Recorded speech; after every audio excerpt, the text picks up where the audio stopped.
Larsen syndrome is a connective tissue disorder, so all of the joints in my body are dislocated. I have difficulties with my airways and my breathing, and I've had around 20 plus surgeries for me to, one, live, two, for me to have my independence. So I always joke volunteering is my sport, and my wish was that Chris Pratt would help me with the projects that I do for Seattle Children's. He offered up the experience to go visit him on the set of Jurassic World 2 in Hawaii. All of the proceeds that came in for the raffle went to the orthopedics department.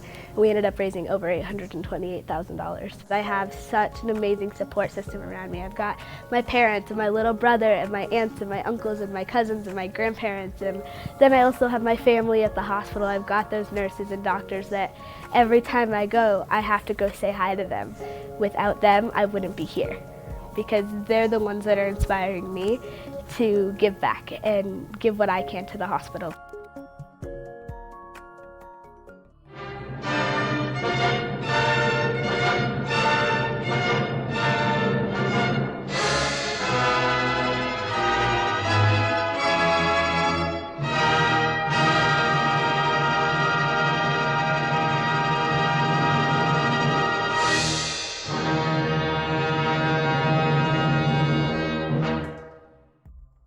Oh, hi everyone, and welcome to my portion of today's 24-hour D&D stream. This is a brilliant idea, DMing after 18 hours live. It's going to be great. Before we go around and say hello to all of these wonderful people around helping us raise money for the kids, let's talk a little bit about the kids. Check out this link to go and see our donations, where you can go and help out. Obviously, during the break, you have seen some of their stories. You can see exactly where your money goes to the critical mission hospitals. If you can't donate financially, do not worry. You can still support the stream by retweeting the tweet, which I have consistently set myself up for a fall with this speech during this 24-hour stream by saying that without actually linking the tweet yet. So I'll do that, and then we'll quickly go around and say hello to everyone. Why don't we go clockwise around the screen and start with TK. Oh, hey, TK joins the fray. It's me. It's TK. I've made a lot of mistakes in my life. That's it. Oh, am I supposed to say what my character is? I forgot. I'm sorry. I just won't go. Actually, there'll be space in the game to. Neat. I won't do that then. Cool. Good talk, everyone. Goodbye. TK, I've missed you. Honestly, it's been great. I've missed you. Next around we have Aviv. Avivor.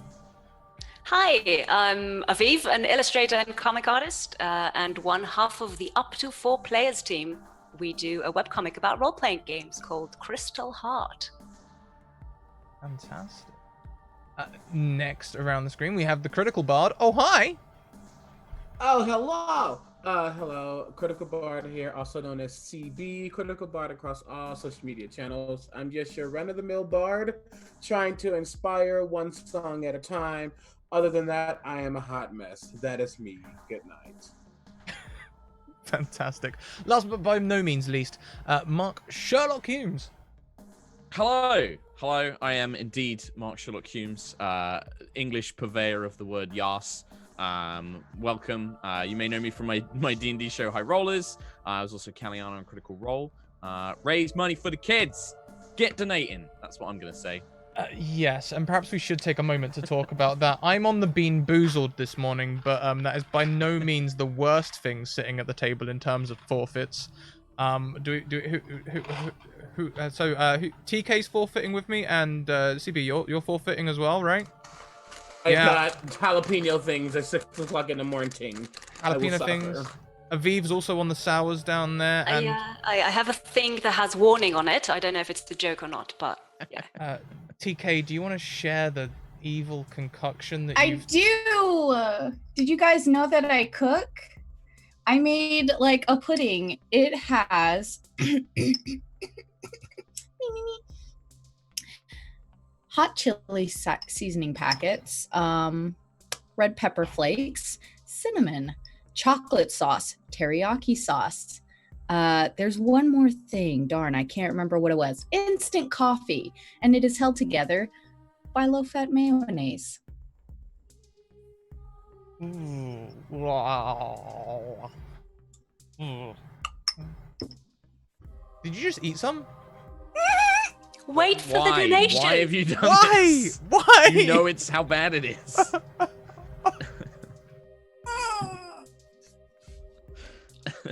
I wanted would other say people I to know envy how you. bad it is. It's bad. It's It is. My eyes are all- watering. well, okay. Let's get into the narrative before TK hurts herself some more. Theirself some more. Oh my god. We find our heroes successful on the way back from a successful mission. They have been venturing into their neighboring kingdom or fiefdom to save their princess, which they successfully did. The princess, Ilbereth, is a sort of warrior kind of princess, a bit naive, a bit privileged, but generally all right. And on their way back, they know the roads are going to be watched, so their guide, Concord, has led them through the smugglers' paths in the mountains, which is where we find our intrepid heroes, as Concord is sure that the entrance to the mountain cave is somewhere around here, and he is searching for it. Spoiler alert, the amount of time it takes him to find this cave entrance is going to be roughly the amount of time it takes for us all to introduce our characters. So there we go. Why don't we go around? We can go around in the same order if we like. Who do we see standing around with the princess? Let's go around in a different order. Sure. I won't put anyone on the podium. Who wants to step forward? Okay. You see a not really giant, but giant-ish Warforged. His armor is basically his own mechanical body that's like made to look like plate mail, with big shoulders, a really nice centerpiece that shows the emblem of the kingdom that the princess is from. Bright bluish eyes that are robotic and all that jazz. Trying to describe this at 6 o'clock in the morning is the thing. You don't see, well, you see on his back the hilt of a giant sword. You don't see any of the blade. It is literally a part of his body that will open up so he can grab it. He is known as the champion of eminent and distinguished royalty and Ilbereth's caretaker, also known as Cedric. He is just chilling, probably right next to the princess, very worried that she will get lost again. So that's really what you see. He's like golden with like some white gold accoutrements and stuff all over him. He's somewhat friendly, unless Fancy you boy. piss him off, pretty much. He's also glaring at Morgana. Is that a cue for me to That's a describe great me? segue. Nice. Nice segue. So I think kind of lurking probably more towards the back, away from probably away from Cedric, but also maybe from the princess, kind of skulking behind more than anything, is a quite tall, very, very slender, very lithe young woman, long black hair, but all of that is kind of very mundane compared to the fact that over her skin is this kind of black infernal script, almost like a tattoo that seems to shift and move on occasion. When you're not directly looking at her and you look back, it seems to have shifted and moved. Her eyes are these kind of dark spheres with these heavy bags underneath them. She doesn't look like she sleeps ever.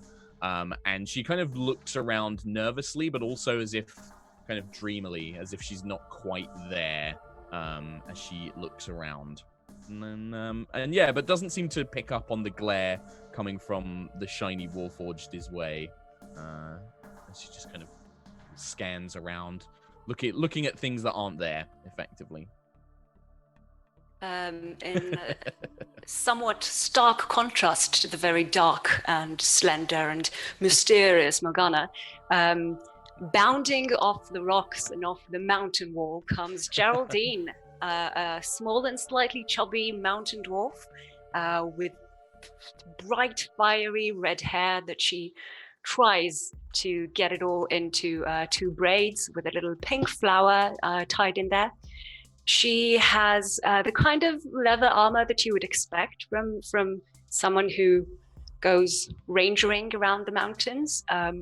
But she also has a skirt type thing around her waist in a color that must have been pink at some point, but it's certainly not that anymore. She has a long bow on her back that is almost taller than her, but she still kind of manages it somehow. And she seems to dart around, trying to find cracks in the mountain and trying to catch the princess's eye and showing how useful and awesome she is. Love. I think that the princess probably reacts with some kind of deference. She doesn't really notice, I'm afraid. Well, maybe, we'll see. We'll see what happens. That's an arc we can explore. One more person standing in this group. Sorry, I had to get the aftertaste off the back of my teeth. And talking was not going to do it. I saw, like, Mackenzie call you out in chat. You didn't have to do that. This is on you. Like, You think I don't know that, Scrap? You think I don't realize it was a mistake? I do. Kieran typically it keeps more to themselves, but in this case where the princess can be molded, can be made to remember the risk that Kieran put themselves at helping her escape, Kieran tries to stay as close to her as possible. Kieran is an aging, ancient Firbolg. Difficult to tell how old exactly, draped in these vestments of Talos. Long robes, dark veils, lightning bolt symbols carved into the gold and silver, and electrum decorations upon it. Fur matted with mange and falling out in strange places. A little nasally, needly voice that, princess, how can I help you? How can I make this more comfortable for you? And that is what Kieran does most of the time. Indeed. The princess is standing with all of you. She has like a long brown braid that falls across her half plate chest piece, and I think apart from her half plate chest piece, the rest of it's probably like blue silks, more ornamental armor than actually useful, although she is you will all know she is skilled with a blade. At this moment you hear aha over from a section of wall. I found it, as Concord is ripping pieces of moss and vines from this section of wall. It's completely grown over, but it's over here. It's over here, my lads. It's over here. I found the entrance. He steps back and does a grand very Vanna White. And Kieran will sort of set like a very creaky hand on the princess's shoulder and say, "Don't worry, princess. We will protect you." Cedric leans in. "I will protect you more, though." Of course, allow your automaton to go first. No, I stay next to the queen. I stay next to the princess always. One day, Cedric, one day. One day. I think Morgana just walks past towards the black empty hole, just kind of almost her long limbs kind of dancing over the ground and just kind of skipping almost ahead, and just peers into the black. If there's no light, just kind of peers into the darkness. It's a steep decline.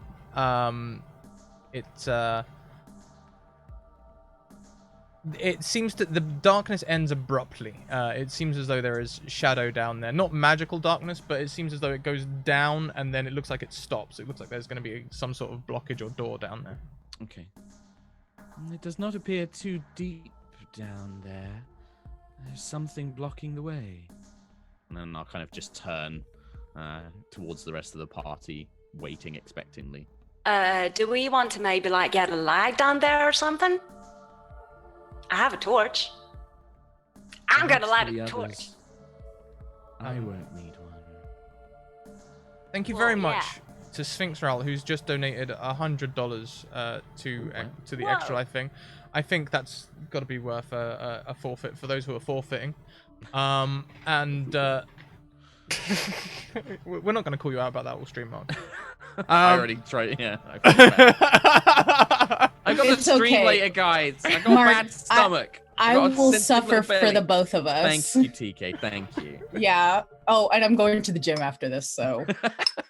That's fine. You'll work it out the system. That's the endorphins will get it out faster. How many of these do we have to eat?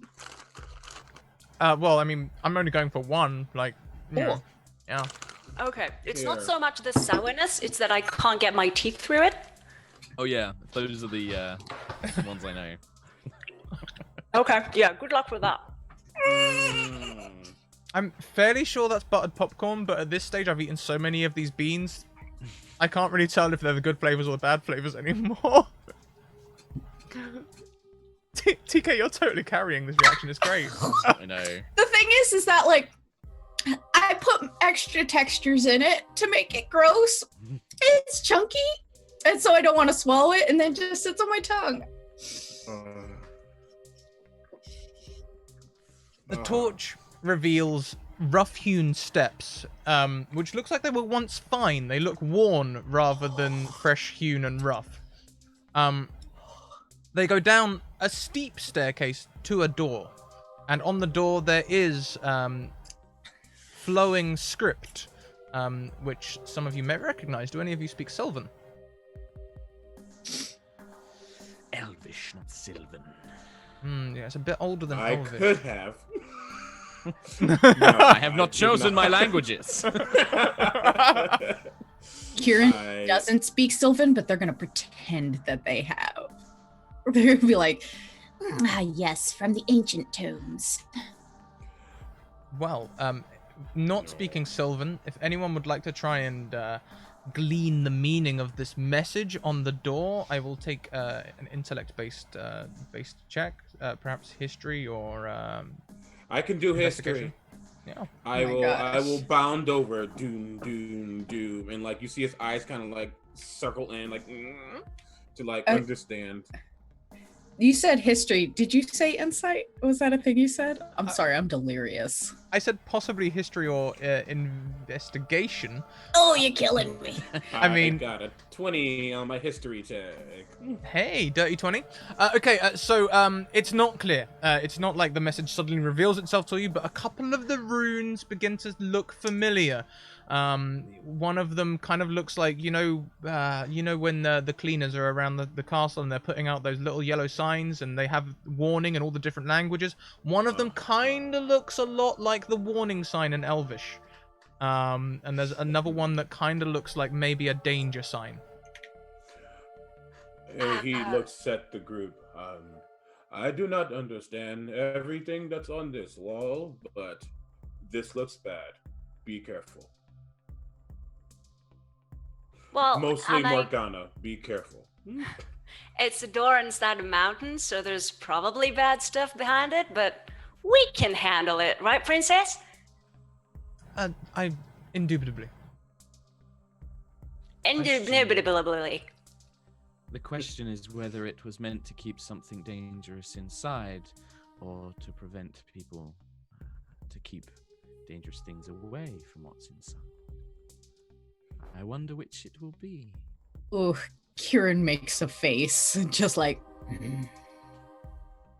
We will not do anything to harm the princess. That is all I request.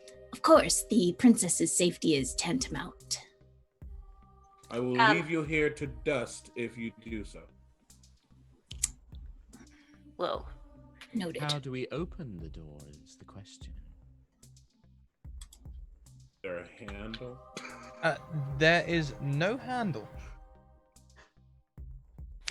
Concord, you found this place. Do you know, like, what it is, what's in it?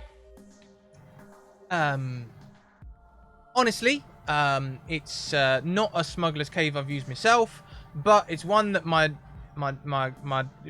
daddy was taught by his granddaddy, and his granddaddy taught him. We all know about it. We just, emergency only use. I can't remember why it was emergency only use, but there it is.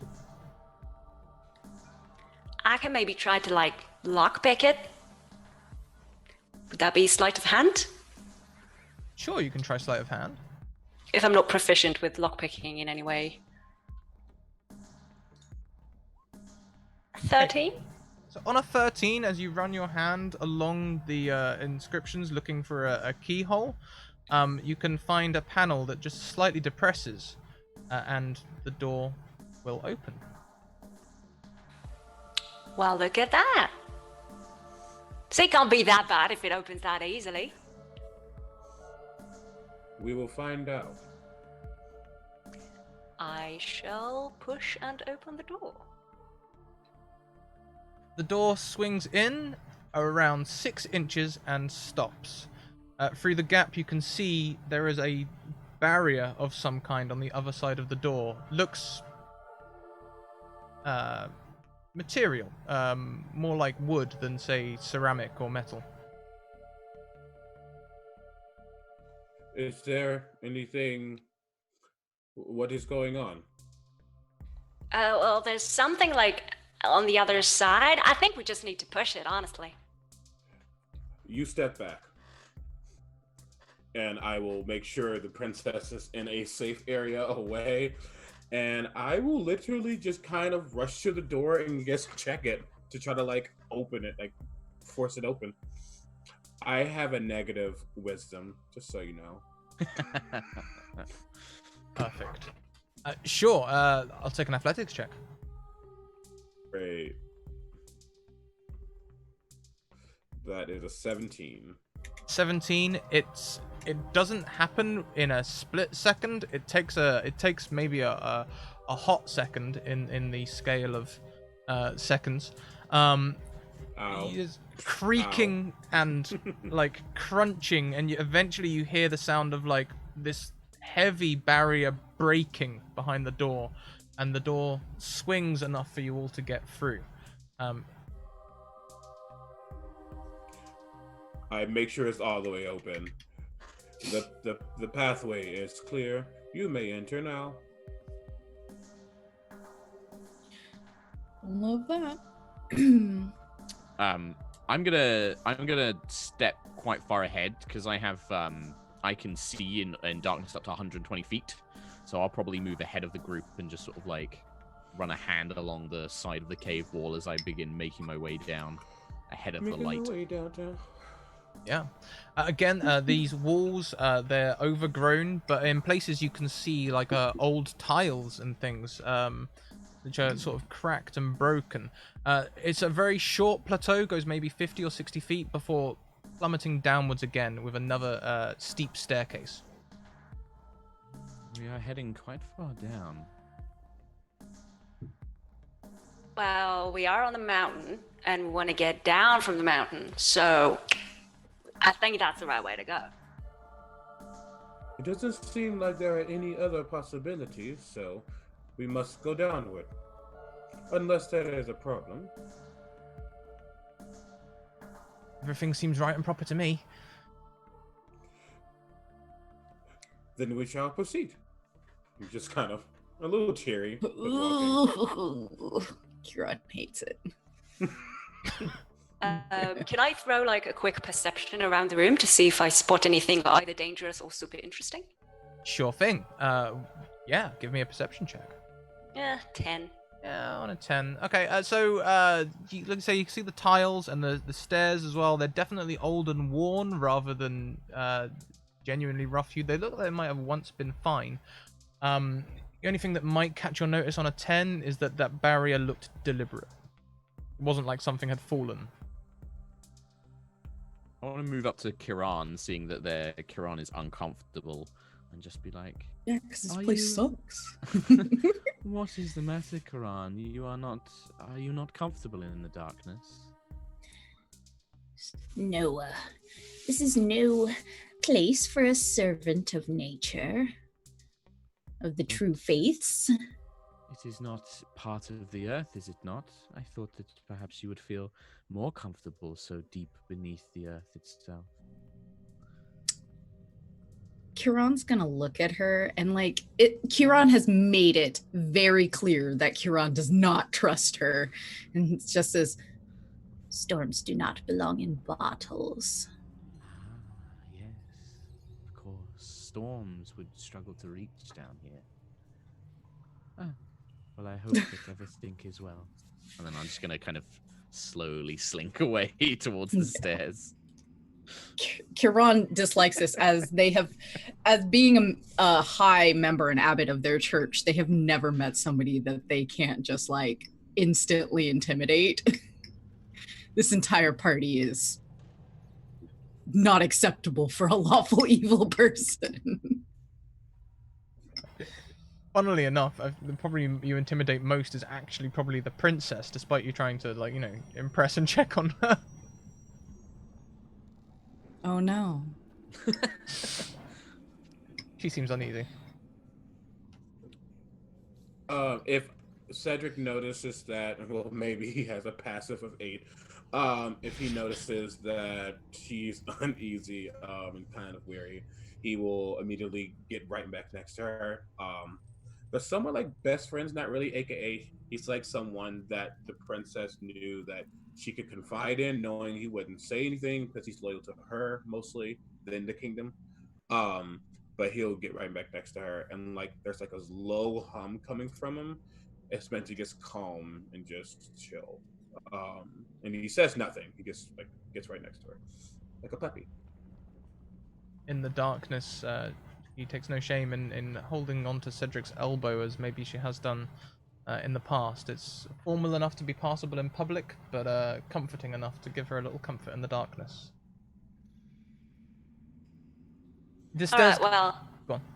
I don't need it, but and I take out a torch and light it, so the princess has some light, and I kind of stand helpfully in front of her to light the way. Thank you. That is much better. Company and light. Yes, company, great company, right? Yeah. Yes. Kieran does not mention that they also cannot see in the dark, and so this actually works out great for them. I'm just going to stand on the very edges of the light and the shadow, just staring at the group of them, just like No. the long dark hair, like a Japanese ghost, just like... Oh no! Cannot. Why? Cedric, Rude. shall we proceed, princess? Yes, it seems to go down a long way. You're off. And he starts to walk. And he's like, for a robot, he's definitely just like, I don't like her, but I will keep going. I'm just gonna bound down the stairs. I hate it. I took the mobile feat, so it's difficult terrain doesn't really cost me much, so I'm just sort of skipping down the stairs, The worst. Thank you very much, being creepy is fun. Anonymous, who's donated $93, bringing our total up to Boom. We're 30 cents off of $2,400. So fantastic. Thank you so much. I think, yeah, again, that's pretty much $100. I'm ready to take another bean for that. We'll take a. I hope the kids really appreciate this. Those kids that I'll never They meet. do. And TK's is the we need some yasses and some Yas. queens in things. This game is slapping.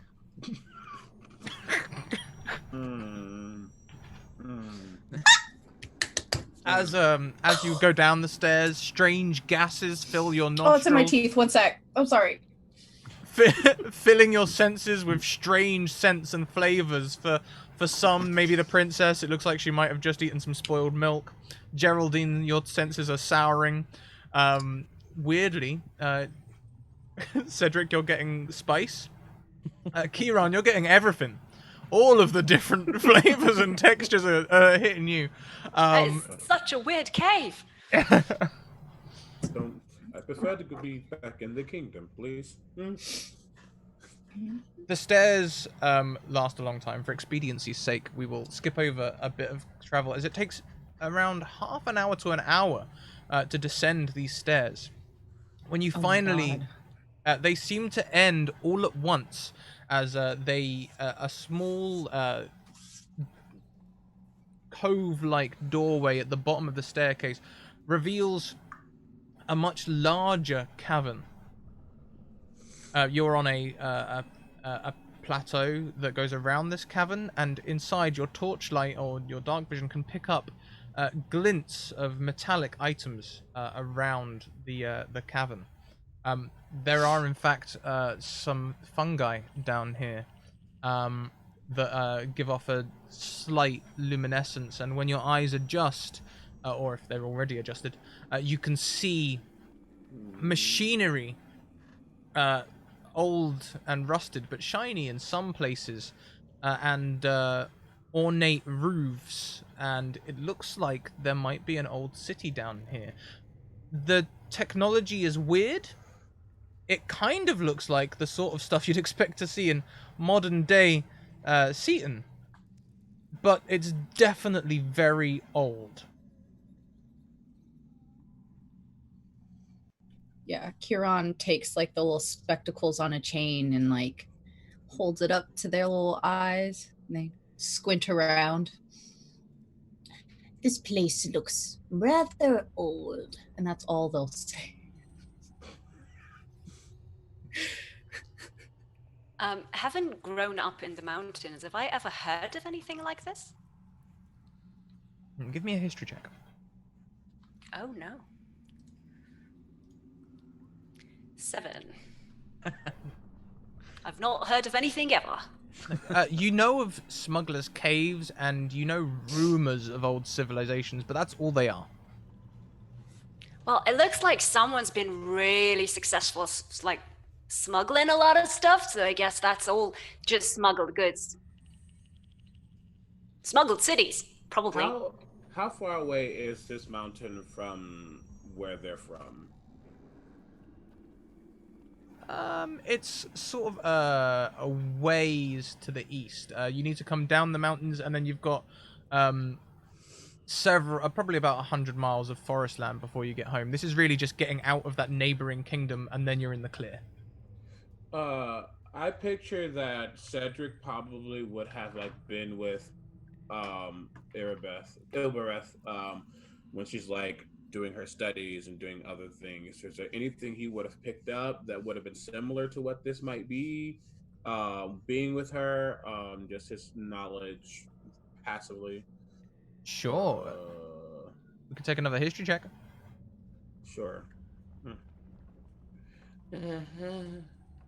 That's a 22. On a 22, Cedric will know tales of old elves who made pacts with old dwarves and made fine civilizations. There's been no recorded sites like this. Seems to possibly be to prove their existence, but there have been texts and things that people have speculated from. Okay. He kind of looks around, leaving the princess for a bit. He feels better if Kieran is over there versus other people.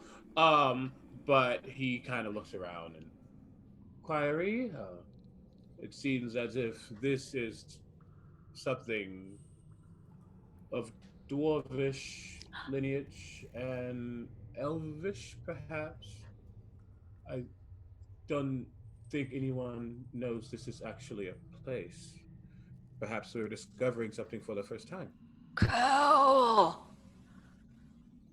Do I see a way out of here?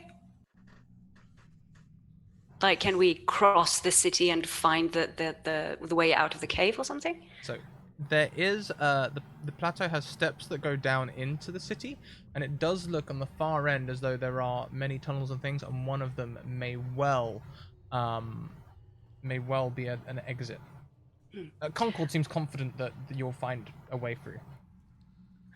Well, it looks like we're gonna have to go down anyway, so let's explore the city. I would not City touch full of anything. dead people. Oh, what? Dead people? Hmm? A dead city makes me think of dead people. We should be careful if we go down there.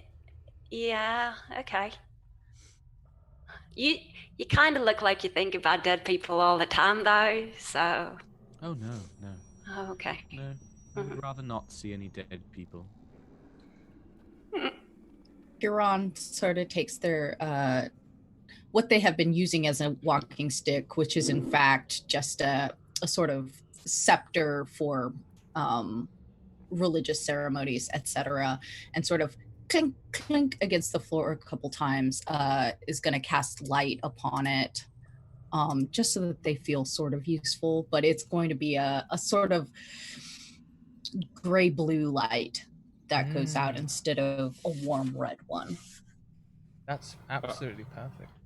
Cedric goes towards the steps and kind of gets down on he gets down onto one knee. And you hear that whirling sound happening again as no one can see it, but as he touches his chest where the emblem of the kingdom is. And his eyes go from a bright blue to almost like a green. As he uses his divine sense to see if he can sense anything celestial, fiend, and undead within 60 feet. You get an interesting ping from your divine sense. It's not undead, but it nearly flags as undead. It's like, have you ever been like archaeology checking and you're looking for things in the sites and sometimes you find a waterlogged area and it pings up on the radar anyway? That's sort of like what it does, but with undead. In what direction? Down, beneath the city. Well, he his head rears up immediately. Eyes go red for a second and then flash back to blue.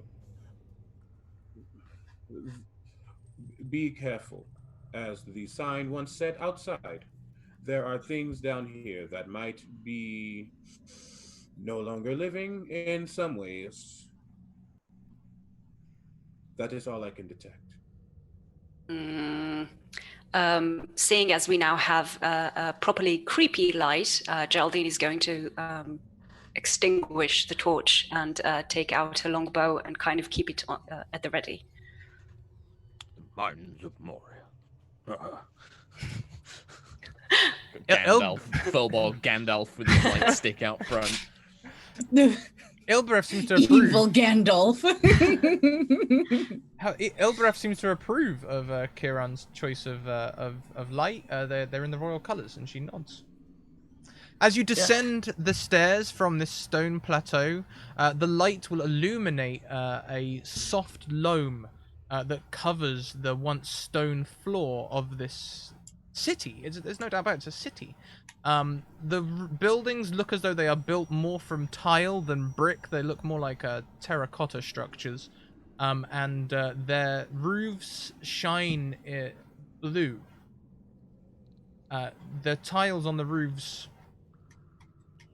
they're still really shiny. They're not affected by any loam, moss, rust, or anything else. They almost look new. On the ground where this loam is, you can see spores floating in the air above small blue flowers. Don't love that. I would prefer not to, thank you. I'm guessing, do they look magical in nature? The fact that they're kind of giving off are they glowing? Did you say the flowers? It's less like they're glowing and more like spores. It looks very similar to the fungus. Okay. However, if you would like to give a nature or arcana check, you could. I'll do an arcana check. Killing me. Sure.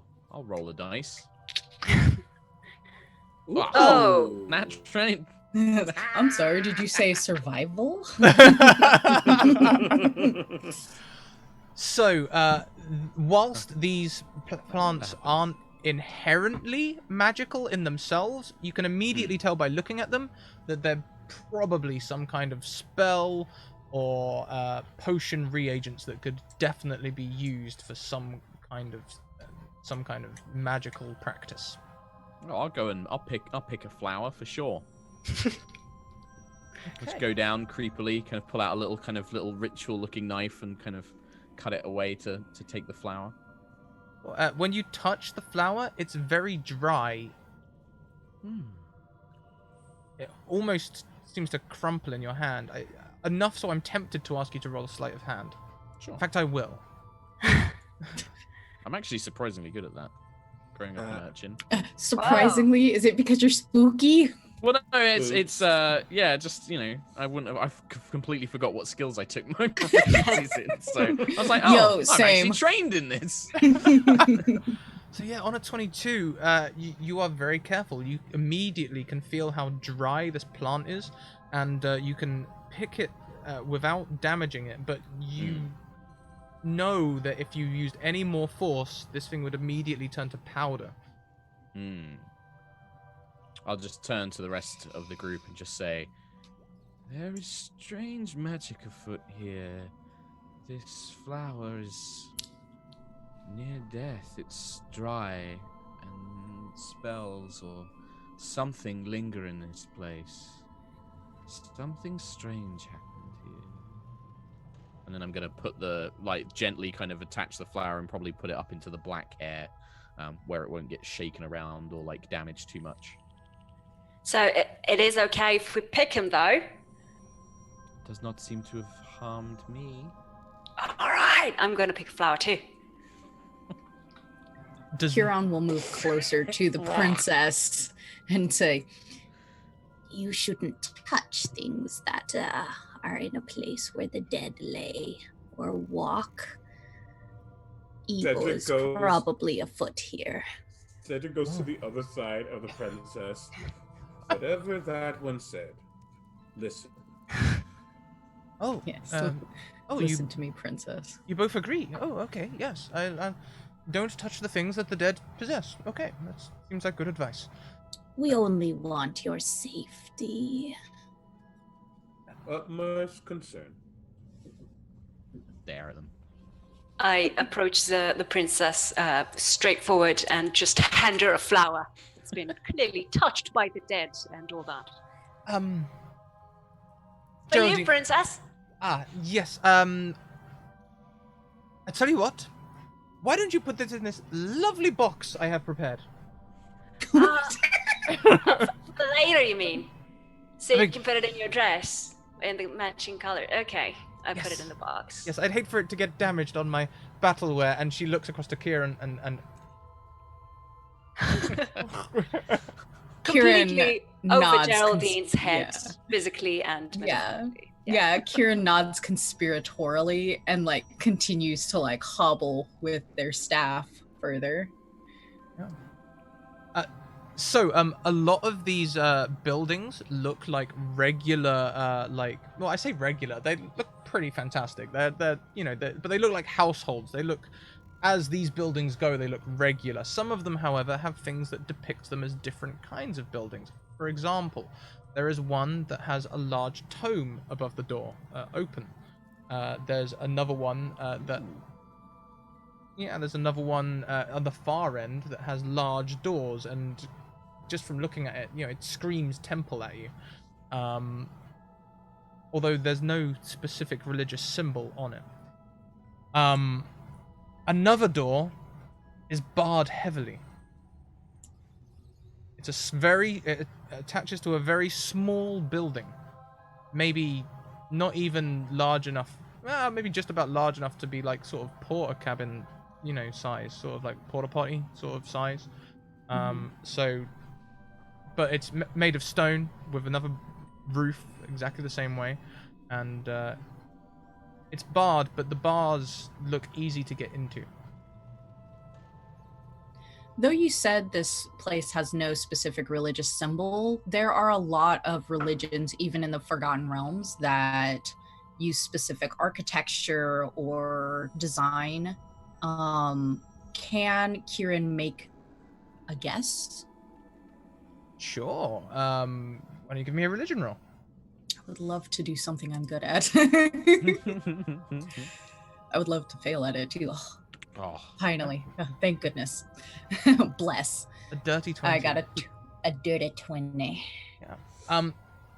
Dirty. It seems, as you look around, you can see certain things that do repeat. Not necessarily religious symbols, but you see a fountain that repeats in certain places. In other places, a stone. And bringing these things together with your religious history, you'll know that these things aren't necessarily religious items, but they point towards a philosophy. A philosophy of becoming useful or seeking everlasting life. Those are two very Bit different of a jump there. It's like- Immortal life. I will learn how to use a tool or live forever. Yeah. I guess, like, actually, no, we're not going to go into that. We only have 3 hours. But I'm sitting there like, well, Christianity. But no, never mind. We're not going into that. It's like, is it Shinto or is it Southern Baptist? Wow. Anyway, and Kieran will relay that in their typical way. That just, Yes, you see here, princess, this fountain. It really symbolizes being able to nourish the entire community with an endless energy and taking no satisfaction for yourself from it. There is no reward, only knowing that you have saved the lives of others. Truly remarkable work. Geraldine kind of quits the history lesson midway through and just Fair. goes, peeking through one of the windows into the temple, if there are any. Oh, the temple is a way away. The temple is sort of on the back wall, whereas the room with the tome and the smaller room are much closer. Okay, so like one of the closest buildings, just to see if there's anything inside.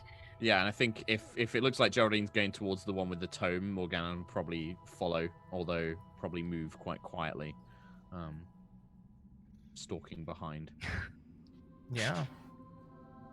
So as the two of you approach this building, you can see for a cavern, they have installed glass windows. It's not just an open alcove as you might expect. You know, it doesn't need weather protection, but it seems like these buildings were built with weather protection in mind. There is a glass window. It's kind of dusty though. Yeah, you sort of get a mixture of cobwebs and moss on your hand as you try and wipe it away.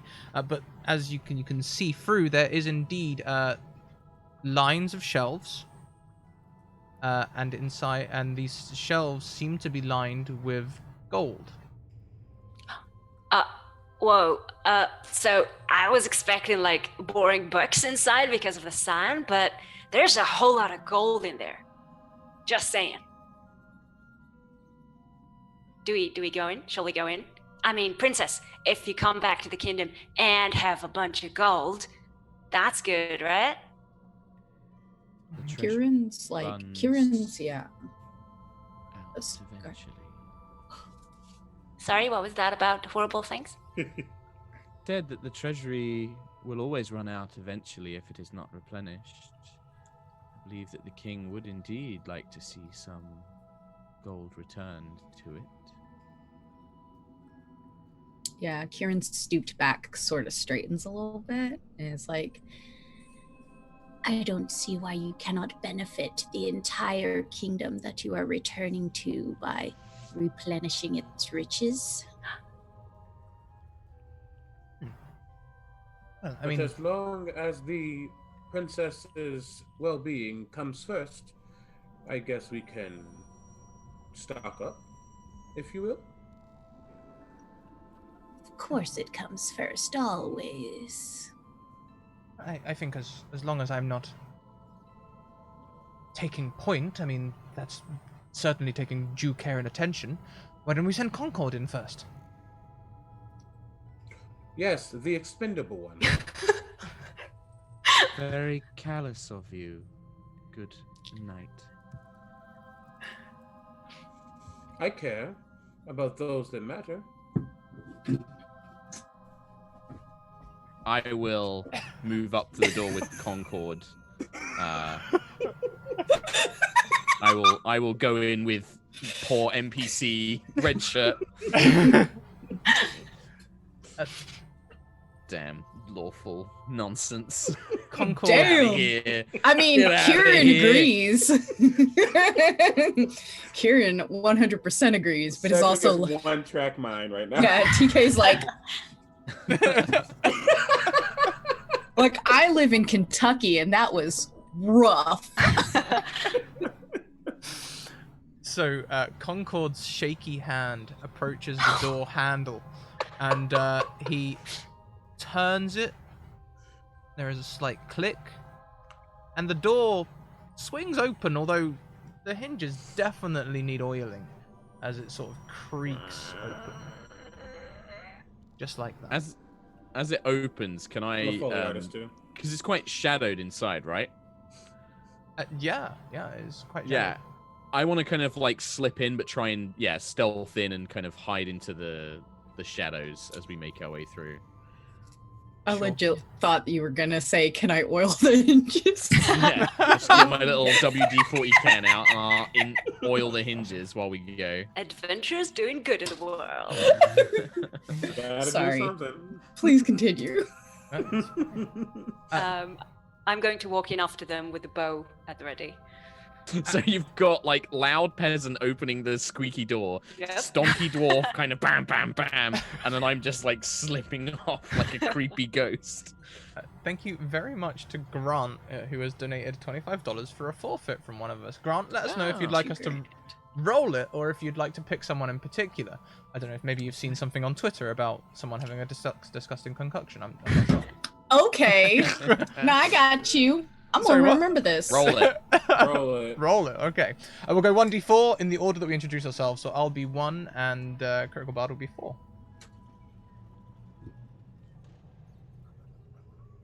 Critical Great. Bard. Great. I'm suffering. Eating the hottest of jalapeno chips right now. Bon appetit. Jalapenos. Mhm. Delicious jalapenos. That's what Cedric gets for being mean to that peasant. Yes. Go on, Eat expendable. the rich. Eat the. I'm sorry. Hey, you're part of the rich, I think, in this. Oh, okay, Karanis. look, yes, of course I am. Of course. But I'm on your side. You can trust me. You're Trust the me, church. princess. You're the worst bit of the rich. Debatable. Well, yeah, medieval wise, yeah. Yeah, definitely. No, 100% true. But we'll debate about it for a couple centuries, so it's fine. Yeah. Concord steps towards these bookshelves and goes towards one of these seeming gold bars and begins to pull it. Rather than the regular ingot shape, it seems to pull more than usual. In fact, he pulls out a tome What? written on gold plates. Oh, okay. What? Oh. Okay. That seems like a waste of gold, but okay. Hey, you smarter types! There's like stuff written on the gold here. Is there any part just in this room? It looks like this is like the front of some sort of like store or library. Does it look like there's like a secluded section at the back or like a protected section where more interesting stuff might be kept? That is the very interesting thing about this building. Okay. It doesn't look like there is a secluded area. This is Okay. a So it's room all just dedicated to shelves. It's almost like a library, but with no keeper. okay. Yeah, society where they're obviously just sharing knowledge openly, and people are expected to just return it and not take it for themselves. Disgusting. If only that was how life is now. And it's not. Does it look like the books have got like any sort of like system to like where certain topics are located? In fact, it does. You Okay. can see Concord is in a section of journals of specific and key histories. There are other Okay. things where there is no fiction. No. There are scientific discoveries. There's religious observations and other key things, arcana and the like. Can I go to the Arcana section and start just like taking interesting looking books that might be about magic or interesting things? Sure, by all means. And why don't you roll me an intellect check as you search these books? Just straight up intelligence or like Arcana or... You can roll Arcana or Investigation. I'll do Arcana, please. First, actually, oh yeah, I was just gonna say no. You did literally just get donated an advantage from Sly. I was gonna say, can I expend those because I don't know how many we Yeah. have or like. Well, we just got donated another 4, and there's at least 4 in the stack. So if you'd like to call them Okay. retroactively, Wow. Wow. you can, by all means. Oh, bum! Absolute bum. So nothing bad happens. Okay, that's No, the good I news. just don't find anything cool. It's just not as good as you might have liked. You get the impression that if you could make out this text a little more, it seems to be a mix of Dwarven and Sylvan, and you can make out some of the Elvish.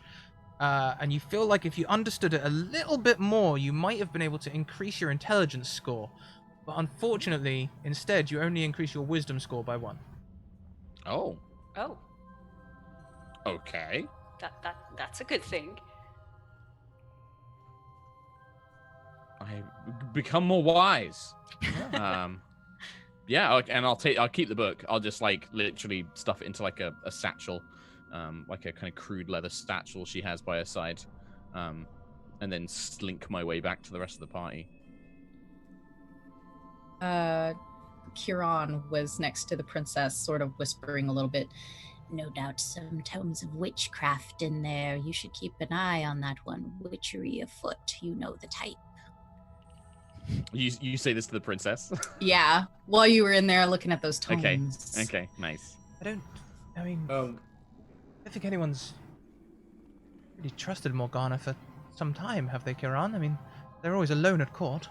And likely with good reason.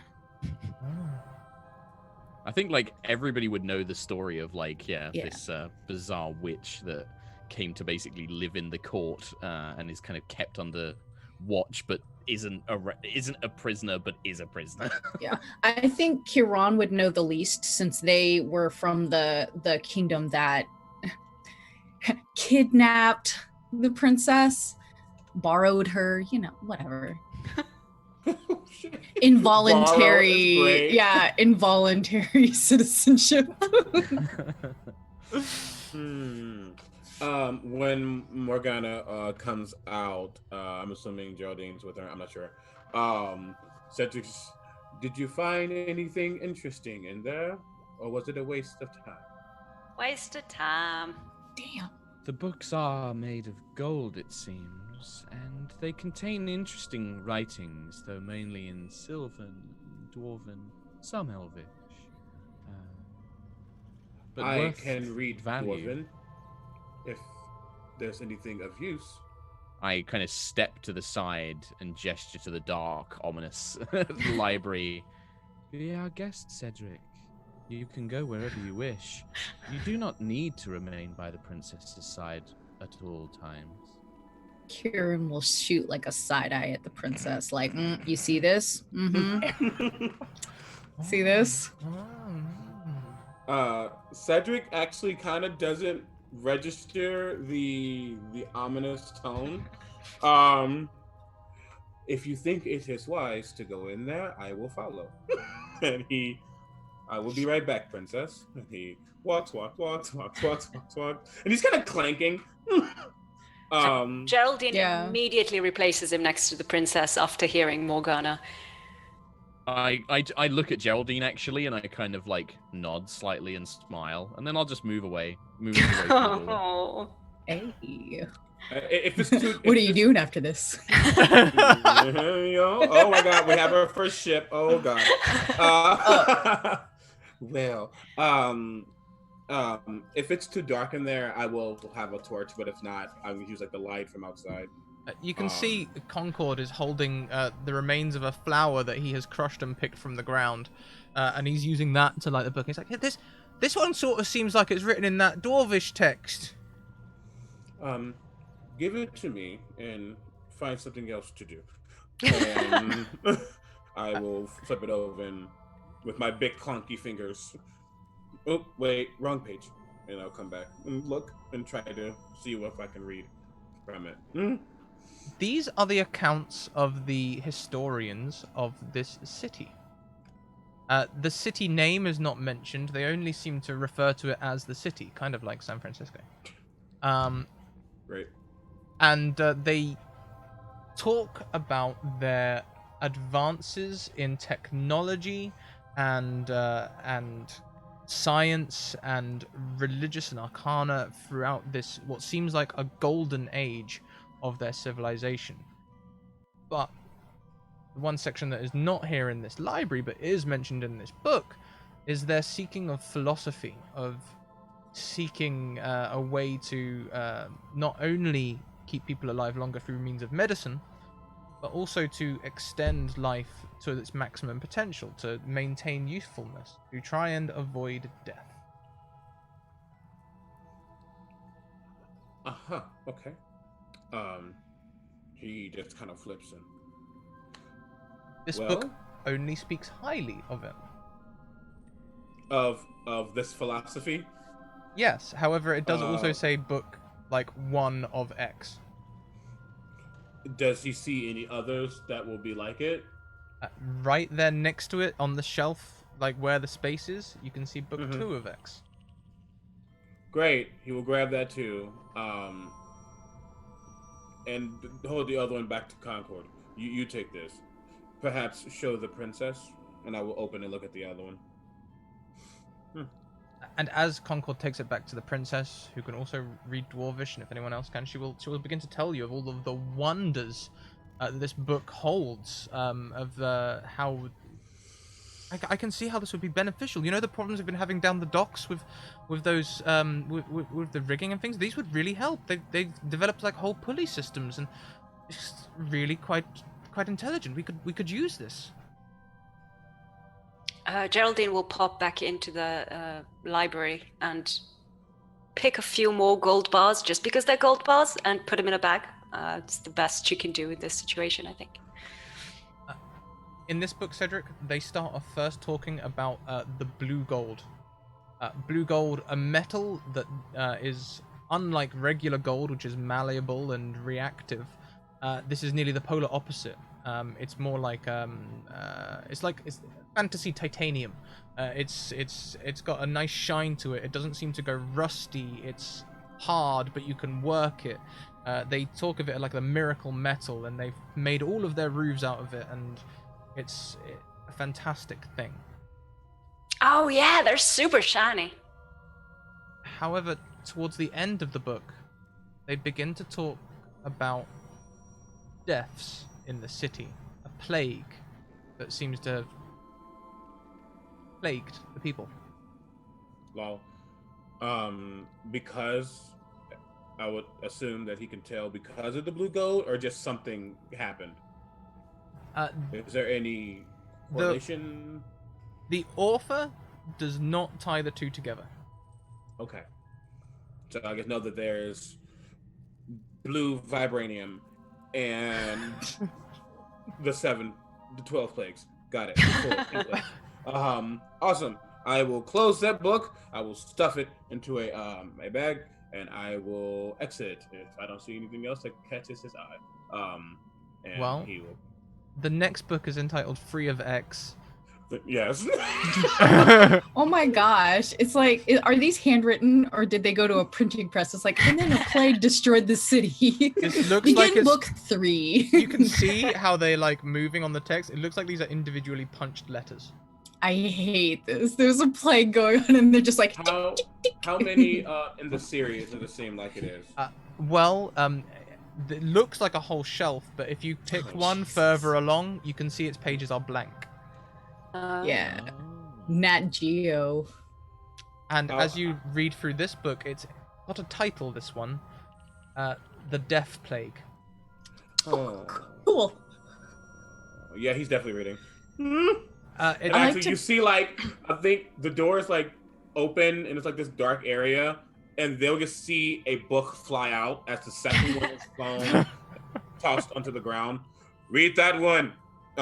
As he finishes the third one. And Can anyone else read Dwarvish, or is the burden on the princess of relaying the information? I think I can. Probably not very well, though. Sure, why not? You can tell everyone about the blue vibranium. Yep.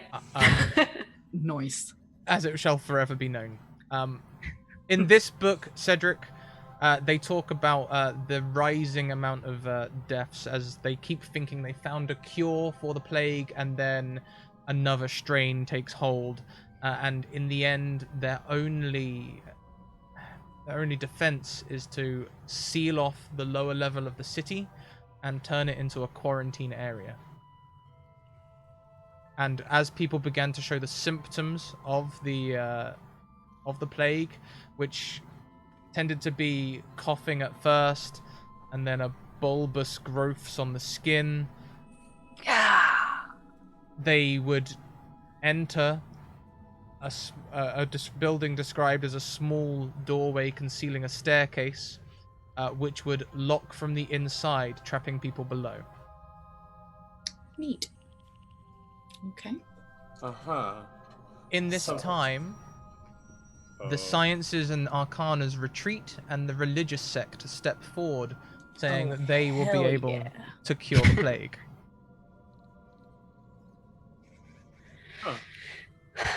Okay. That's probably enough for now. And story time with Cedric.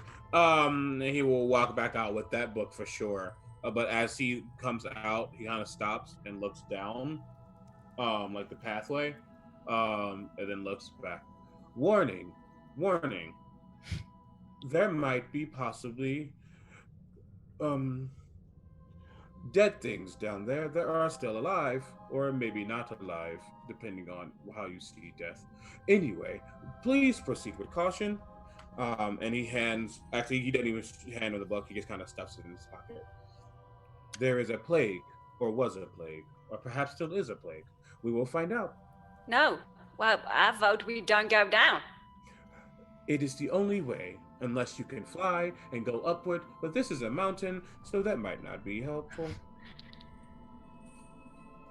The ways that I saw, like all the tunnels that I saw from upstairs, are they reachable from where we are? Yes, you'd have to trek through the city a little way to reach any one of them, but in theory, yes, they don't look like they're, out of reach. You could walk there, Okay. This is a Skyrim game. If you can see it, you can walk to it. Awesome. And did Cedric read to us what he learned about the small building that hides the stairway downstairs? Wait, which one? So in the book that you were just reading, there was talk of stairway leading to the, downstairs plague area. Yeah. Which I assume. Fantasy Waverly Hills. Which I'm guessing, even with Yes. my 5 intelligence, is the small porta potty. I thought my score was bad. No, I'm dumb as hell. Neat. Yeah, I will let people know that their downward means death or undeath, whichever you prefer. I prefer no death. Yeah. I cannot die. I am not alive. Oh, Okay, I'm sure that show you can off. still die. Cool. But perhaps His not the eyes- same way as the rest of us. Almost immediately go red. Is that a challenge? No, merely a statement of life. You are not immortal, are you, Cedric? You can still be slain, crushed, dismembered, burned. Those are still possible for you, yes? They have not happened yet, so I cannot inquire if they are possible. Ah, interesting. We shall not try. I have no intention of trying. Huron does that side eye. It's like, you see this? Cedric looks at the princess. How you infer my creepiness is on you. School lesson number 1, princess. There is a difference between trying and doing. Please know the... Yes. And he just starts to walk off. I don't want to die to mini tattooed girl. So is there just steps going downward, or is there like... One level It looks like it was once stone, maybe hewn from the rock itself, or maybe even tiled, but certainly not cobbled. It's not rough enough, but it's covered now in this loam sort of moss with these flowers.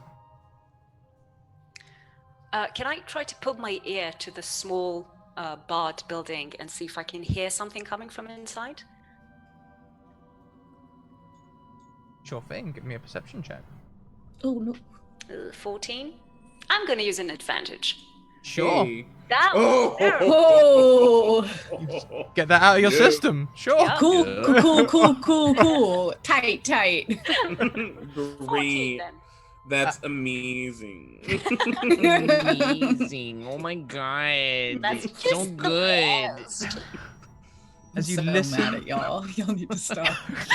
Why? Why are you making us stop, Tinky? But it's so green.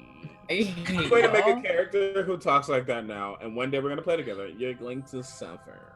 Oh my god, I hate you. my You're god. thank Okay. you very much.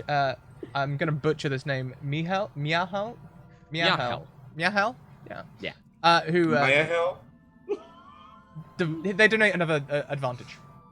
Oh, Yay. great. Thank you. Thanks, Miahel. Yeah. One As of you my regulars.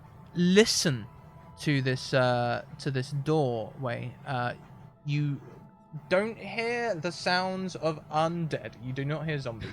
However, as you listen, you do hear a viscous gloop, like a droplet All dropping. right. Sort of like if TK was to put her spoon in that mixture and Okay. drop it. Cut it. All right. Oh man, I wonder if it'd pick up on my. It doesn't. Never mind. Just thinking about it for a minute, like horrible ASMR. No, don't do it, TK. Put that back down. Put it down. It's on the. It's getting a little chunky now. I'm a little concerned, but it's fine. You can just not eat it. I know. Okay. You're not gonna, though. No. You're gonna keep at it, I can feel it in my tum tum. yeah. As long as you still have one, that's good. So is the plan, are we going, so there's, just so I can get in my mental image, right? So we've got the city, and then there's like tunnels on the other side of the city, but then there's this potential passage going down into what we think is the quarantined area. Mm-hmm. That's the kind of vague idea I'm getting. Yeah. Okay. And there is a large temple, which is Okay. at the other side. Do we have to go down into the city where the quarantine stuff might be to get to the temple? No. Like I say, if you can see it, you can walk through it. You can see. We should not go in there. As you walk, though, you can see several of these small buildings. They look newer than the rest of the stuff, but in the same way that you can, you probably only tell by carbon dating or something. They're still really old. Okay, just to get an impression on these, so these tiny buildings with the bud, is it almost like subway entrances? Like if I was to try and like make a modern day analogy, they're like subway. Okay, yeah. Okay, I get this now. Yeah. Man, I thought you meant like the sandwich shop for a second. Because Because we don't have them where I am, and so I was just like, oh fuck, I want. Oh my god, I can go for a chicken bacon ranch right now. I swear to Oh God. my god, I just want to get a subway. Real talk, though. Why? Oh my God, I hate Real y'all. talk. How the hell could Subway get rid of the honey oat bread? I'm livid. I'm gonna just shelf that and carry on. They have honey out where I am. Oh, Because I'm 30 years behind the times. Yeah. Cedric like looks over at Conrad or Concord. You. yes. Would you mind staying Peasant. with the facts though? Would you mind staying with the princess? I will go search out this temple. It looks I'll like go. it's useful. I would recommend we don't split up, Cedric. Is there something I should know about? It would seem unwise for us to split up down here if there are indeed creatures. I believe Miss Geraldine does agree as well. We should stick together. That way we can protect one another if anything happens. We wouldn't want anything to happen to you, Cedric. You need to protect the princess, don't you not? Do you not? Do not worry about me. I can protect myself. However, I do believe your statement rings true in my eyes, ears. So we will go together. Very well. Good.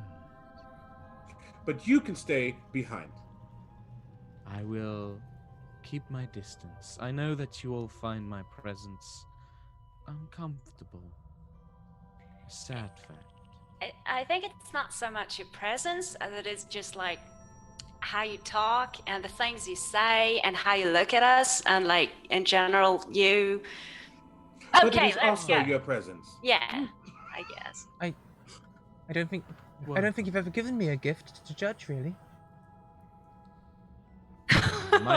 my gift to you, princess, was the warning to your father of the attempts on your life by the Coven. I did not realize that I was expected to give more. No, Perhaps no, not at all. I just meant, I thought we were talking about physical, like, look, I probably don't have the political standing to have this conversation. We should take it up with my father when we get back, but I'm sure you're doing a sterling job and everything you should do. Somebody's Thank you. intelligence and wisdom are in the single digits.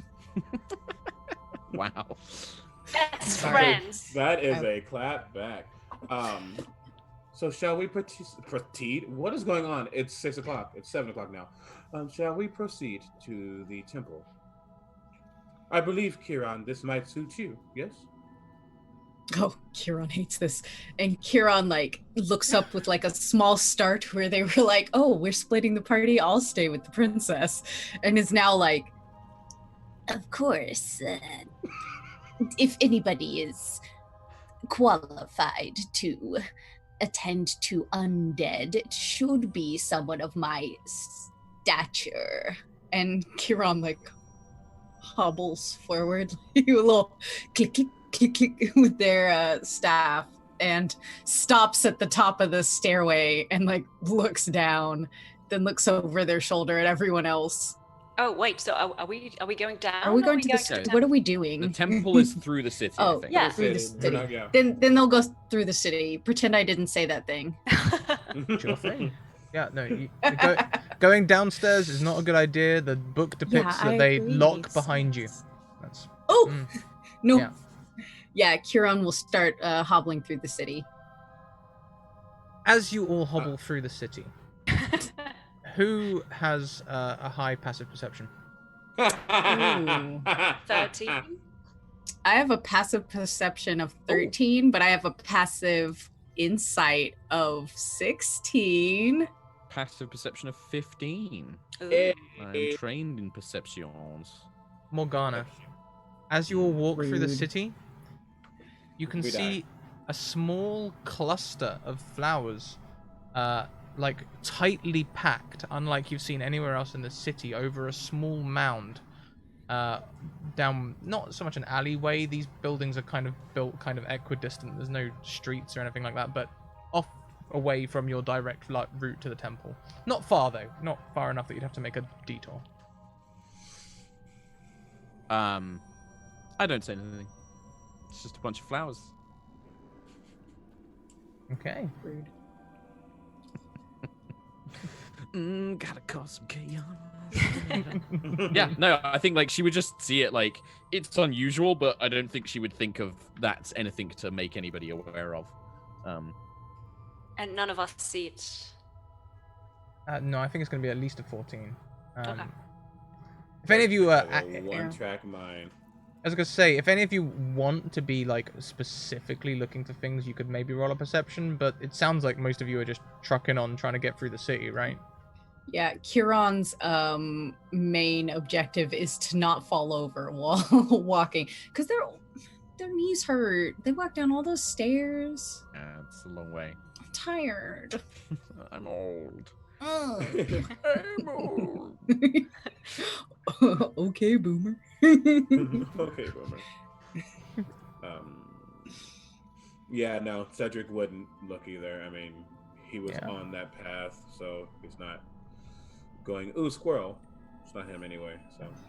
So this temple, as you approach, it doesn't take you too long to get through the city. It's one of them things where it looks longer than it is. You know, you start walking thinking it's going to be a trek, but before you know it, you're nearly there. And as you approach, you can see these large doors there, and they are not locked by any means. They are also made of that same blue gold. Okay. In the books, they mentioned this blue golden metal. They seem to think it was more useful than it might have been. Perhaps it was the downfall. We will find out. Wait. It was the same book that said, like, shiny gold, blue, vibranium stuff, and then plague. So, should we not touch it, or? Well, it did not seem as if they were correlated, but who knows? Correlated. Like when things get rusty? Like when... Never mind. And he steps forward, and touches the door to see if he can try to push it open or something. Bam, plague.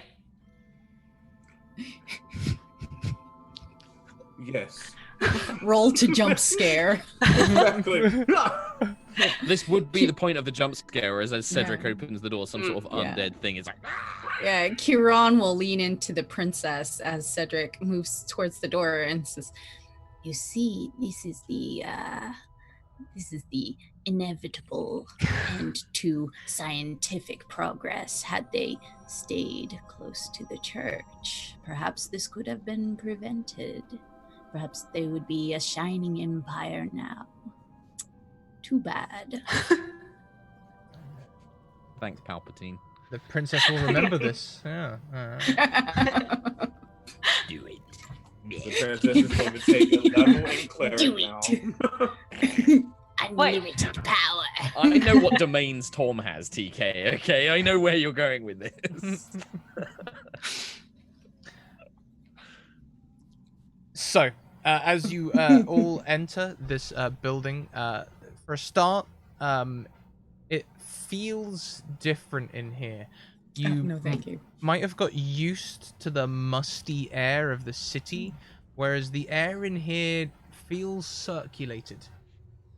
It feels not fresh, not by any stretch of the word, but certainly at least maybe recycled. And as you enter, you can see signs of... it looks like perhaps the church was at one point quite scientific in its approach in this place. Do I see any kind of vents or something like that that could let in air? Why don't you give me a check? Checkity check. Perception. Check. What is going on? Yeah, well, I'm afraid on a 5. We do have a whole bunch of advantages if you want to roll one retroactively. Let's go, why not? Wow!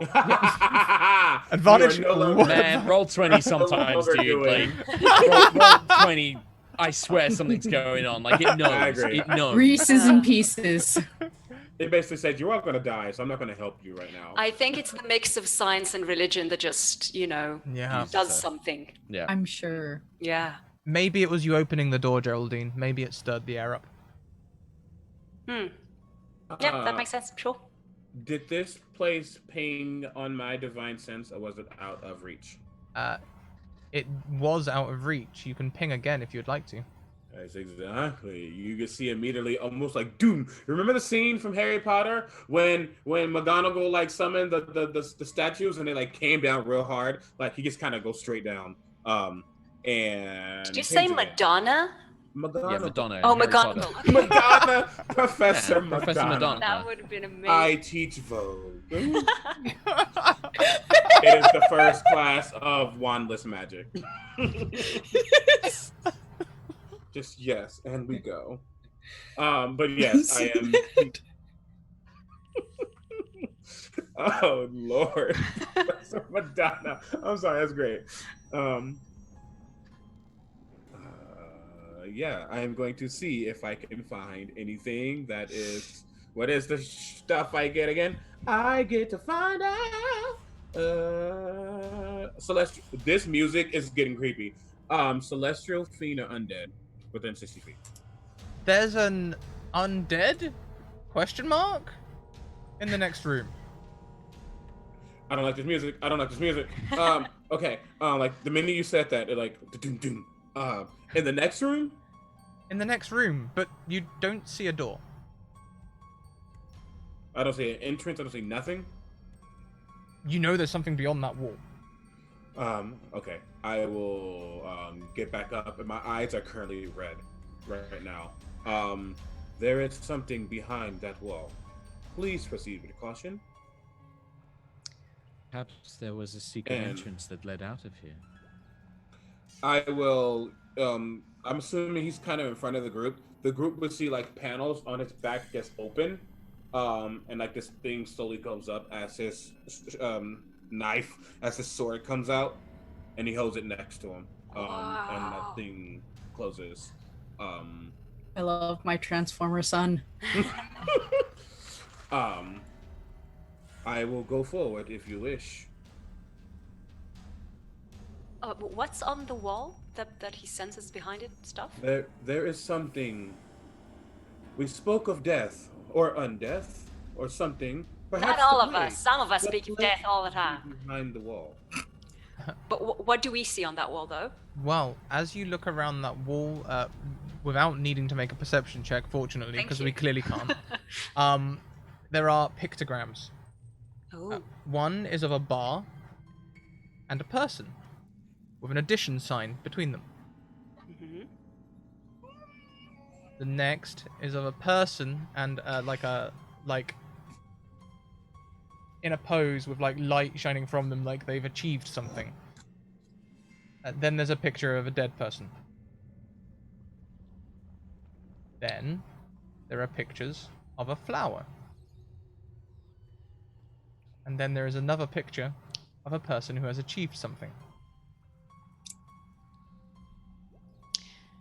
This looks like maths to me, and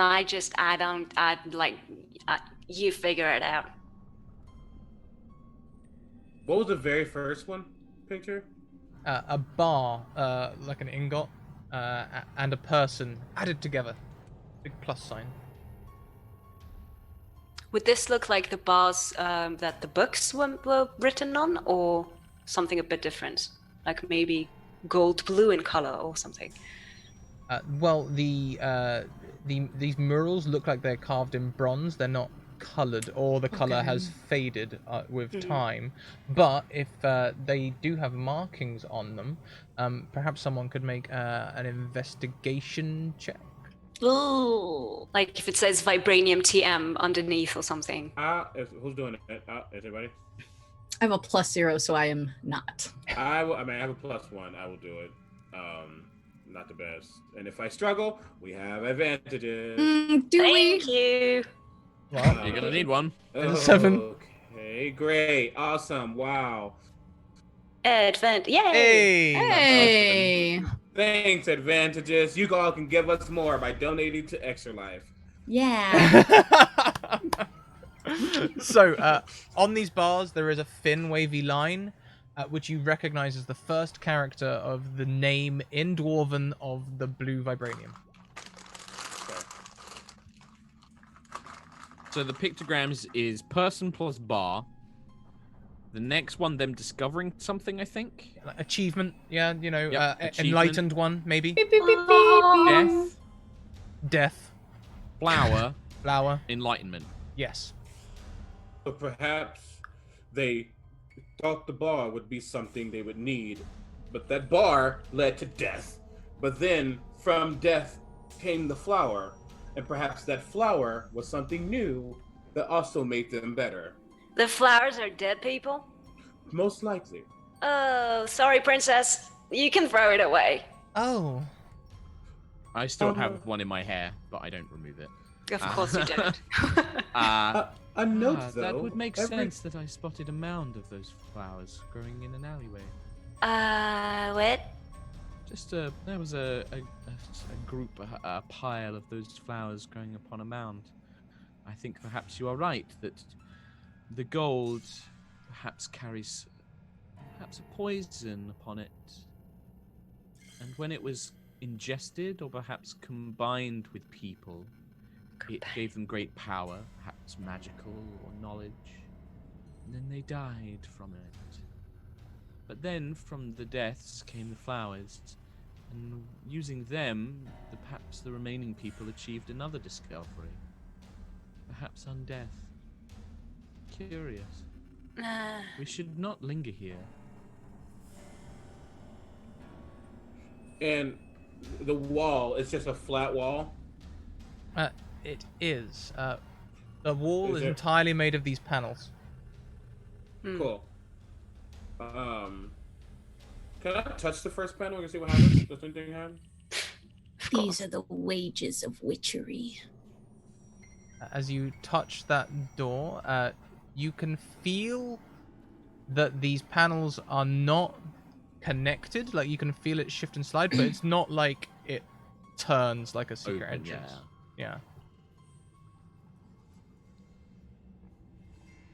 So there's something that gives a little bit, but not really. Yeah, it's more like a lateral movement than like a rotating movement or anything. Does it look like they can be moved around? Like, is there space for them to be, like, slid? I'm thinking it's one of those puzzles you get as a kid, like, with the picture sliding puzzle. I know what you're talking about. Or is it more like a shift this way? Like, it's like panels that, like, doom, doom, doom, doom. as you try and shift the panels that way, you feel them clink all together. As you push them that way, you feel the bronze slide away, revealing a plain wall behind it. So keep sliding them, maybe? Where is the vase or decorative object that we turn upside down to get the answer? No, like, if you slide the panel, if we keep sliding the panels, I think, like, that should do it, right? Absolutely. Slide all of the panels, hiding the brick and the person. The last one, the Enlightenment panel, reveals a doorway wide enough for a person to get through. To get through to the maybe undead thing on the other side. Yes. Don't love that. But it could be... The question is why would the creature be behind the wall? My assumption is perhaps it is human nature to escape death. Perhaps people retreated here to flee whatever was happening in the city, but one of them was not so fortunate. It is only a theory, of course. There was something I read once that there are two sides to a coin. It is better to go one way than the other. If we go down, there is a lot more of these dead things, but here there is only one. This might be our best bet. But third side to the coin, if we go to the tunnels, that's away from all these maybe undead people or maybe dead people and dead flowers and craziness that's going on. If you think you can find us a way back to the surface, Geraldine, that seems the most prudent course of action. I'm just saying. Zero undead people is less than one. That's the best math I can do, but it does make sense. Would these tunnels get us to the place we need to go, or would it just put us back at, how you say, square one? I am fairly sure that if we find the right tunnel, we will come out at the base of the mountains, facing the forest, well, not near, but, you know, towards you. There we go, Concord. He's like, he knows his stuff. Well, you know, my granddaddy told his granddaddy told his granddaddy told my daddy. We should prioritize the princess. From the next room, a Cool. dry voice calls out, Great. Oh, no, thank you.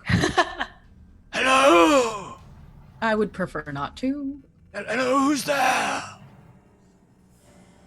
You all stand back. I cannot be poisoned, nor can I be diseased. I am the most immune of all of you.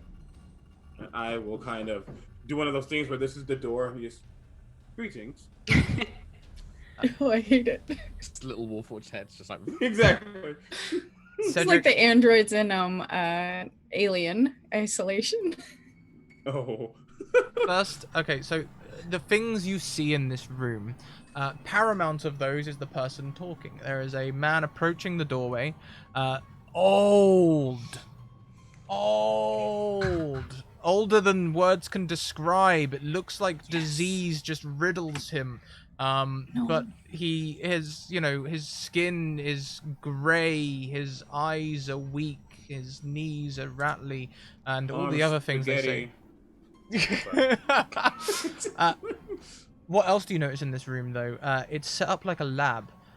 Specifically, there is a distillation sort of setup, which it looks like he is walking away from, in which there are flowers and some kind of black ooze, which are mixed together to make into vials.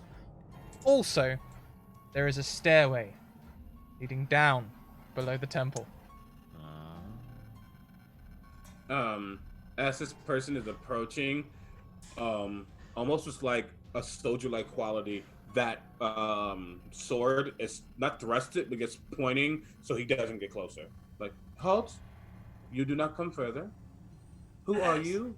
What is this place? Gosh, it's been so long since I've used a name.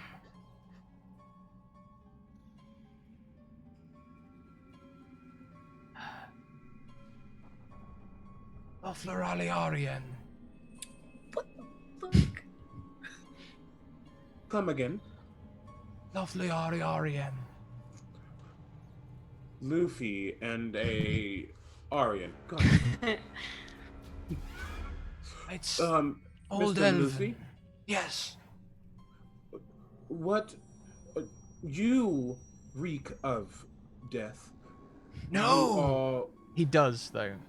Cedric, now that you can see him and you've still got your divine sense pinging, you can tell that this person hasn't ever died. Okay, they're not undead. They're definitely alive by necrotic magic.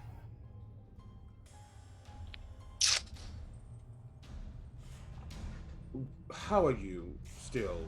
What is this? I can teach you my secrets. They should be passed on. I need no secrets. I am literally a robot. A robot? Yes. Perhaps you would have natural resistance.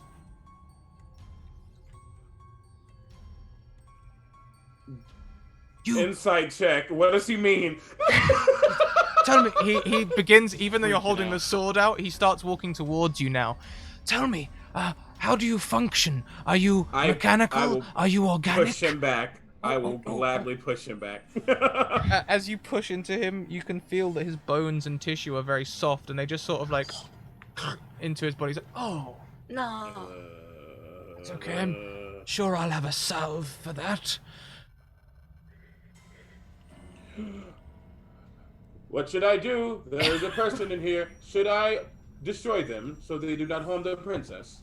In super creepy, typical creepy fashion, I want to just kind of like appear next to Cedric. Oh, I hate it. Oh. We can do like the four heads in the doorway, just one.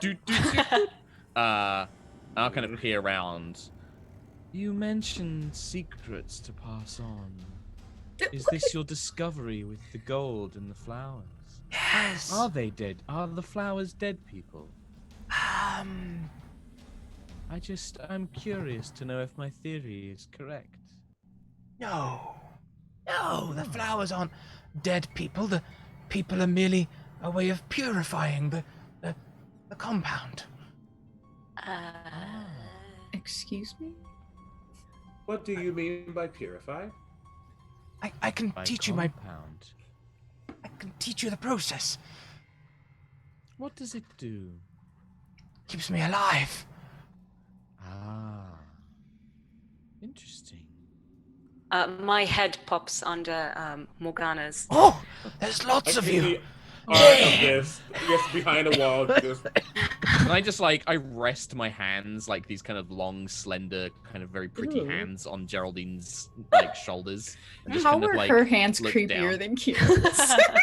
You can see they're covered in like this, like literally devil writing, like infernal script all over her hands and arms. I just kind of rest them on Geraldine.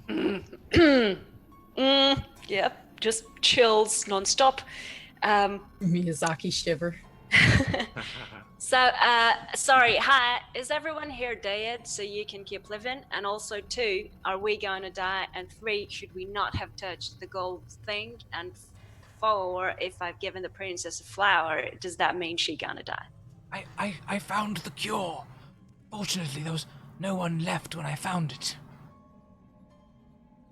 How does one contract this plague? Experimentation. Ingesting the gold or mixing it with their blood, perhaps? I have logs. We haven't done that process for years. There's so many flowers.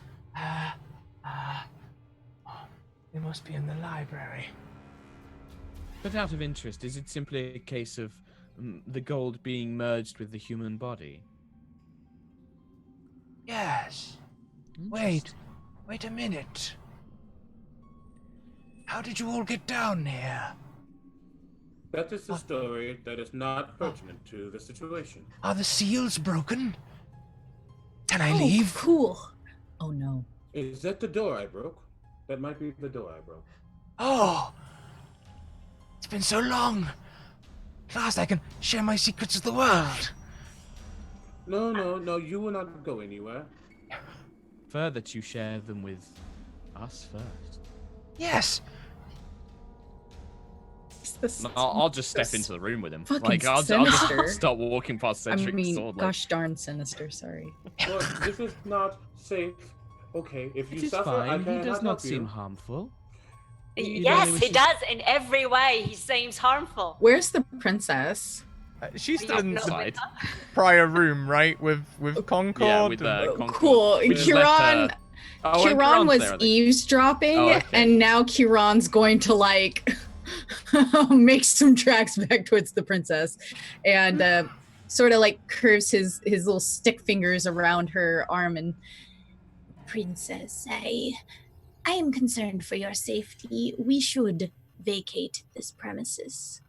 Oh, not without Cedric and Geraldine and... Their lives may be forfeit. I think that they have contracted this terrible illness. Wait, what? What? Ooh, that eye. I'm leaving Kieran Ooh. into it. Go for it. Yeah, Cedric's not listening. Can you make me a persuasion check, please? It's probably deception, though, right? Oh, yeah, it probably is. Yeah, they're equally bad, but I just want you. I want them to be. Oh God, Use that advantage, son. I'm so scared of failing at this. Use an advantage. It's funny. I'm using that advantage Yeah. for 13. So, you were correct in assuming that... Oh, did I click that twice? You did. It's I'm the first one. sorry. It was a 15. I apologize. Oh, it's a so 15. then I do not use that advantage. I'm sorry. My mouse is fucked up. It's all good. I apologize. So, you were correct in assuming that she nearly has single-digit wisdom. Her insight will be a flat d20. Neat. Oh. Oh. Great. Oh, they... You think... Fucking But I beautiful. can hear them talking. You think they've contracted the disease? Have we all contracted it? I think you may be safe. You did not touch the wall. Correct? You didn't touch the wall, did you? No, Yeah. I heeded your advice, Kiran. I did not touch anything that the dead offered me. I am very proud of you. We should go. Kieran has no idea how to get out of here. Oh, I do. Yeah, I was going to say, Yeah. we talked about the tunnels. Good Okay, cool. Master Concord, please lead the way. We must assure this princess's safety. Sure thing. Oh, shit. And as Shoot. the three of them turn and begin to leave, we'll head back into the main room where that cough has got much worse. Right, excuse me. It's time for my next dose. What is he? Is he trying to pick up like one of these elixirs of black goo? Yes. He takes a deep And he drop. looks like he's desperately like, well, before he take, Before he takes? Well, yeah, I was going to say, like, if it looks like, if he's coughing and things like that, I basically want to try, does it look like there's only one dose, or are there multiple doses? Oh, there's multiple. He's been stockpiling. Okay. I want to. This might be stupid. And there's books in this, you said? There's like a kind of old, like proper paper books, or are they more of those gold books? So in this room, there's not so much books. As he looked around, he realized his books must be in the library. But oh, I see. Okay, that was right. Yeah. There are pictorial diagrams, which are on scraps of like. It sort of looks a bit hardier than paper, but maybe like wax paper that have been ripped and torn as like different setups. They represent different alchemical tools. So like, sort of like, I guess, ancient post-it notes. I was going to try and like snatch. If he's got lots of vials, though, I was going to try and snatch the vial before he has the chance to drink it. Well, if he's going, that thing is still up. You immediately, his eyes are red and they flare for a second, and his voice almost like gets much louder as the word "drop" is said, extremely loud as I cast command on him. Nice. I was there's very similar thinking there. Dude. Okay, so I have been using this cinematically up till now, but this is me genuinely taking a sip of my coffee. Okay. You can have the sip of coffee. I need this. I need this. Surprised you're not on something stronger. Yeah, I've already gone through 2 of those. As you say the command word drop, what is the save? 13 wisdom. Okay. Fail. Please fail. That'd be great. That'd be amazing. Do we have disadvantages? Someone donate now to give a disadvantage. There are disadvantages. You can call a disadvantage on me if you wish. I am calling a disadvantage on you. By all means. I hope it's double 20s. I'm sorry. Right. I just think it'd be funny. And remind me again, what was the save? I wasn't hastily pulling a character sheet into my Wisdom. I'm dead. Wisdom 13. Oh! Are you joshing me? No. I, as you say, drop. He's like, no. I really need to drink this. Otherwise, the effects may not last. Oh my gosh.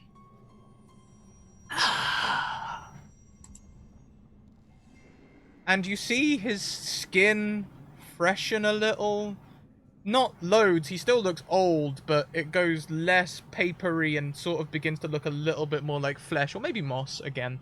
And he visibly gains strength, and you see his shoulder sort of like back out from where you poked it with your sword. That's weird. That's so weird. funny. He just like hulks out. Like, Hogan. Rips the shirt. I do not like that. It's strong arm Armstrong.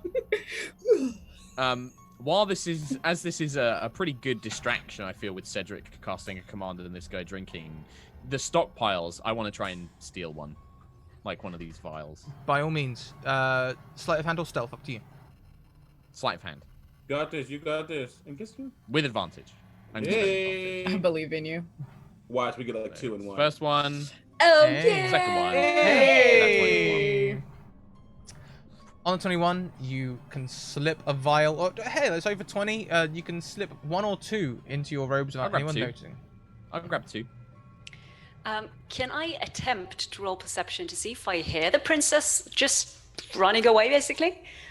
Sure thing. I assure you, we are hobbling slowly. They have to move at my speed. Kieran, since you are the only PC in that room, I would like you to roll a stealth check against that perception roll, please. Cool. I'm old as hecky, so. If you're moving particularly carefully, we can... no, actually, you've got a bank of advantages. You can call it if you want it. That work? Why is it not? I hate this mouse. One sec. Boop. Let's see if that worked. Oh no! Just crashing into everything. Yeah. TBH, I deserve that. Weren't you saying about looking for the pot that has the secret instructions? I've just knocked over an entire row of pots. like Zelda, like Link just walking into pots. I like smashing to them. think that like she probably thinks that that you all told me it was okay if we left, so she's not being sneaky at all. So like Kiran's like moving at like 15 feet and she's just like, oh, I hate that we have to leave my friends. Goodbye, friends. Sorry, what was that, princess? Princess? Where are you going, guys? Very sorry to hear that you've got the plague, but... Not as sorry as I am. What do you mean we got the plague? The princess looks to Kiran confusedly. Great response. The one person who should not get We've got the plague? And Kiran goes, The devil magic has taken their minds now. They'll be after us any moment. We must hurry, princess. Huron is every black mother in a Baptist church right now. Yes, the devil got the hold on you. devil. Y'all should have took that problem straight to the altar and you didn't. You all wanted to get vaccinated. I hate it so much. I'm just playing. Black people, we vaccinate. Thank you. We don't mess around with that. Vaccinate your dang kids. Thank you. But Kiran, I mean, Geraldine doesn't seem like they're taken by devil magic. They seem like they always do. Yeah, I'm always like this. It's true. She always gives you those evil flowers. I didn't know it was evil. We were just talking to that weird person in there who's... like, if y'all are leaving, I think we just get Morgana and get Cedric and just go with you because I don't think we should do anything with these people. They all crazy. Your I'm just gonna go Highness, get them. Cedric would want you to make it out of here safe. I'm sure he would be more than happy to hold the door. As for the devil woman Morgana, is that someone you really want at court? Well, Father does keep her around. She must His be useful. weakness should not be your weakness. I mean, she does have a point though when she says that, you know, she prevented my death a few times. This is we're emulating here. We're gonna need a roll off. I would like a deception Okay. from Kiran and I'm not going to do as well as last time. Geraldine. This time you can counter it with your own persuasion. I hate it. I'm so scared. I don't typically play evil characters, so... Oh, Yeah, look at that. Boom, boom, boom. no. Boom! Wait, do we have another advantage? There's loads of advantages still. Worm tongue up I'm- in this shit. I mean, oh gosh, I need to stop cussing. I know we're family friendly. Right, I was like doing the same thing. I'm so sorry. All good. Up in this, I don't know, what's a good word? Oh no, my mouse. What's happening? So basically, I'm seeing that the princess is being Led away. led away by this. Evil firebug. Yes, And by the this two very nice elderly person. Yes, somewhat very competent nice. people are in the other room not paying attention. Yeah, so I'm going to run back into the other room and say, Cedric, Mr. Robert, sir. So the princess is kind of running away because she thinks we have the plague, and she's not sure about you, Morgana, because she says you're evil. No, wait. She says she likes you, but her friend says you're evil witch. But anyway, I think we should all just get out of here. You said the princess is leaving? Oh, Yeah. hang on, I'll pack my bags. You know, and Yeah, I think of all of us, you decision, actually have the Cedric. plague. Make a choice. Make a choice. this is hard. Oh gosh. This is what I'm going to do. If I roll a 11 or higher, I will leave. Algorithm running. It's a plan. Oh no. No! Well, what you see happen is no, you cannot leave, and he stabs forward to get so he can't leave. Oh, snap! Oh, Drama. this is my best shirt. Oh no. Oh no. This is Don't your like best that. trick? We must do what we must do. You do not seem like you should be leaving this place. I have so many secrets. We will Out of survive interest. without secrets. Oh, Ages Out of of interest. How long did it take you to make all of these formulas? And I gesture to the remaining stockpile. Oh, I make another batch every 6 months or so. I find it better to What? collect them in one large batch rather than spend too long down there. Is this his Yes. Wii? Is he just recycling? What is he doing? I don't know if Cedric will trust me, but I'm going to basically put my hand on Cedric's arm and try and pull him back towards the door. As in, like, the entrance we came from. Wait. I will You should slowly get your best shirt. You would not wish to leave without in your current form, I'm sure. I do not think it is wise to let this person leave, and perhaps be I a do not think- nuisance. Cedric, I do not think that we have the power to stop him, but perhaps we can slow him down. And I'm going to cast Shatter on all of the vials that he's stockpiled. Dope. Oh no. I reach out and I watch as the parts of the infernal script up one arm just begin to glow fiery red with the 9 hells as I click my fingers and the shockwave expands outwards from all of his notes, his vials, his alchemy equipment. I just want to blow it all to hell. Oh my god, yeah. That's almost meaner than killing him. So like he at first he looks almost angry at Cedric and is almost before he's starting to say your thing is and then as you do that he's just and like he just like grabs the And then- nearest beaker or whatever and tries to I like just grab Cedric and I just start to say, "Run now," and I just go to will leave. Pull out. I will leave, and as I leave, I'm gonna and try to close that Yes. panel. Yeah. Slow him down. I Yeah, think we basically- stumbled into something very powerful. Like get the world back to how we found it, I Yeah. think. Oops, never mind. This never happened. La, la, la, la, la, la, la, la. So let's go to Kieran. How far So had Kieran you'd- got? How I was far going had to say you you got? probably would hear the because the sound is pretty bad. How many rounds do you think has gone? I mean, Because Kieran, like, I'm not kidding. Kieran's got like arthritis. There's They're some files in tired. there that might help you actually. Well, it's too. I've got 2. Yeah. Don't need that devilry. So we'll say it's probably been about maybe 30 seconds. Oh That's gosh, 5 30 rounds. seconds. Yeah. So what's 5 times 15? 45? No. No, 75. 75. Thank Math. you. Mhm. What the hecky? Sorry, I clicked a bad thing with my bad mouse.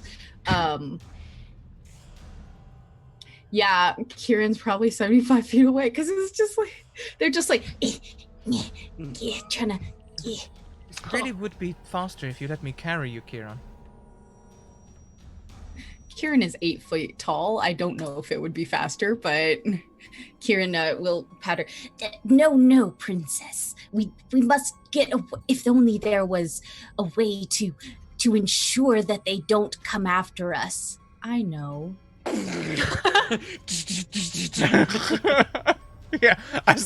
Literally as you hear this loud explosion, a cry, a dry, dusty cry. I'm not going to try and replicate that, but leave that to your imagination. And yeah, sort of almost like a death rattle, I suppose. Yeah. Ooh. And suddenly people start pouring out of the temple. We must go as fast as possible. We do not know if that thing will actually stay there. Okay. We should leave now. Kieran will tell her, I will ensure that you are protected. and start to weave one of their own spells. And the way that they do this is they grip their Talus holy symbol and they 1, 2, 3, their boom, boom, boom, their staff against, and the sound of thunder sort of rolls out and they cast sanctuary on themselves. Of course. Thank you very much, Michael Wayne, who gives another advantage to the pot. They just cast it on themselves. So anybody who tries to attack Kieran must make a wisdom saving throw. What Yes. a kind protector of the realm. I am. She feels a little electricity go over her skin as this spell is cast. It's like, don't worry, princess. You will be protected. Do any of Yeah. you have a way of detecting, say, powerful magic being cast? Just, hypothetically. I mean, I I can detect good and evil, but that's divine sense. Like, I can't really tell past that. I mean, yeah, apart from Arcana, Uh, that's just a general skill. Yeah. I can cast detect magic, but it takes an action, and I think it's only after some. It says the presence of magic within 30 feet of you. So I would have to cast it first, suspecting that somebody else has magic, I think. Okay, so then in that case, as you all begin to leave, you regroup. There's a blurring in front of you. And then the old man stands there. So he just like teleports or just appears Don't love that. before us? He just appears. It's like 1 minute he's not there, then the next moment he is. Okay. That was most bothersome. What I say as I shoot him with a bow and arrow. Like, when he was just an old man in a room, that's one thing. But when he apparates in front of us, blocking our way, that's when you shoot him. In that case, can we all please roll initiative? Oh, it's gonna be I would prefer not to, but I guess I will. What the What? hecky? He's an old, almost dead nice. man. Oh yeah, look at Oh, these. great. Oh, solid That's initiatives. amazing. I rolled a Oh my 2. god. Oh no. Cool. It's been fun playing with you guys. It's been really. Okay, But it's like he only gets like one turn. Is this his lair? Oh But no. Geraldine gets to shoot him first, though, right? Like, Yeah, I will give Geraldine, since they opened the combat with the shot, they can have the bow shot. Yay! I'm mad. you better kill him. I mean, oh yeah. Neat. Advantage? Cool. Ooh, Sure. 25. Sure. The 25. That's the way the GM speaks when he's like, it doesn't matter. It's like yeah, you hit, yeah. it's like yes, advantage on your Yes. longbow. The people have donated and they want us to succeed. They do. I might have ruined that. Sorry, guys. No, They want us it's to all have good. the illusion of succeeding anyway. Oh, So, this party is dead. You see the arrow hit him, Pepperoni. and this time, instead of it just leaving an impact like it did for Cedric, so I guess only Cedric and Morgana, who have witnessed him be stabbed, would notice the difference. Instead of it just puncturing his skin, the black ooze starts sort of like pouring out of it like a pressure wound. Oh. We don't like. We do not like this. Might mean that we can actually harm it. Is that good? Is that bad? Do I shoot him more? I don't know. Yes. Shoot more. Hey, music. Hey. So, on his turn, he begins to... Advantages for the GM anonymous, please. Hey! We have forfeits. Well, for actually, who? we don't. The message that comes in is, yes, it's a $50 donation Thank you. from an anonymous donator, but it says all the advantages. So Oh, okay. that's like 10 advantages, I think. Three of which are for me. Nah. Why would you Okay. do that? Isn't that I nice? can't believe you've done this. Right? I can't believe you've done this.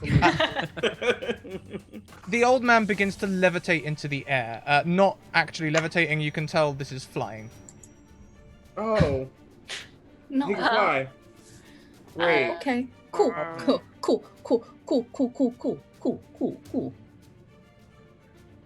That, I believe, will be everything that he does on this round, though. So let's see. Hang on, I didn't track the initiatives properly. Yeah, well, actually, I don't really need to. It's right there in Roll20, almost. Next is Aviv. So having no other options, really, I'm just going to shoot him again, twice. By all means. Let's start with one. Stop Sure. oozing! Ooh, That is a good. 23 to hit. 23 hits. Yes. And I guess 11 is the damage. It is, yep. Let's do another one. Ooh, 26 to hit with 5 damage. That also hits. Yes, he's basically dead by now, I think. Properly dead. This is where I'm going to be the backseat GM and say, does he need to make concentration checks if he is maintaining the spell? Oh. That is a No. Sorry, good I hate question. doing No. it, but No. I it's know good. Twitch chat will be like, valid. concentration checks! It is to my advantage, so Yep. I'm definitely Man. burning one of those advantages straight away. Okay, rude. makes sense. Oh! He falls from the sky. How does it taste, buddy? Oh, it's so bitter. Not as bad as your gloop, though. Okay, look. He falls from the sky, crashing in front of you, and takes another 4 points of damage. Nice. Next in the initiative order, if there's nothing else you can do, Aviv, Yeah, I'm done. it's TK. Hey, what up? How far away is he from me? Like he appeared in front of you and then started flying up and then fell like directly in front of you again. So like say Directly in 5, front? 10 feet, 5, 10 feet. Yeah. Kieran will bang their staff again, and then like this lightning creaks up it, and finally they say, I have had enough of this witchery, and cast silence.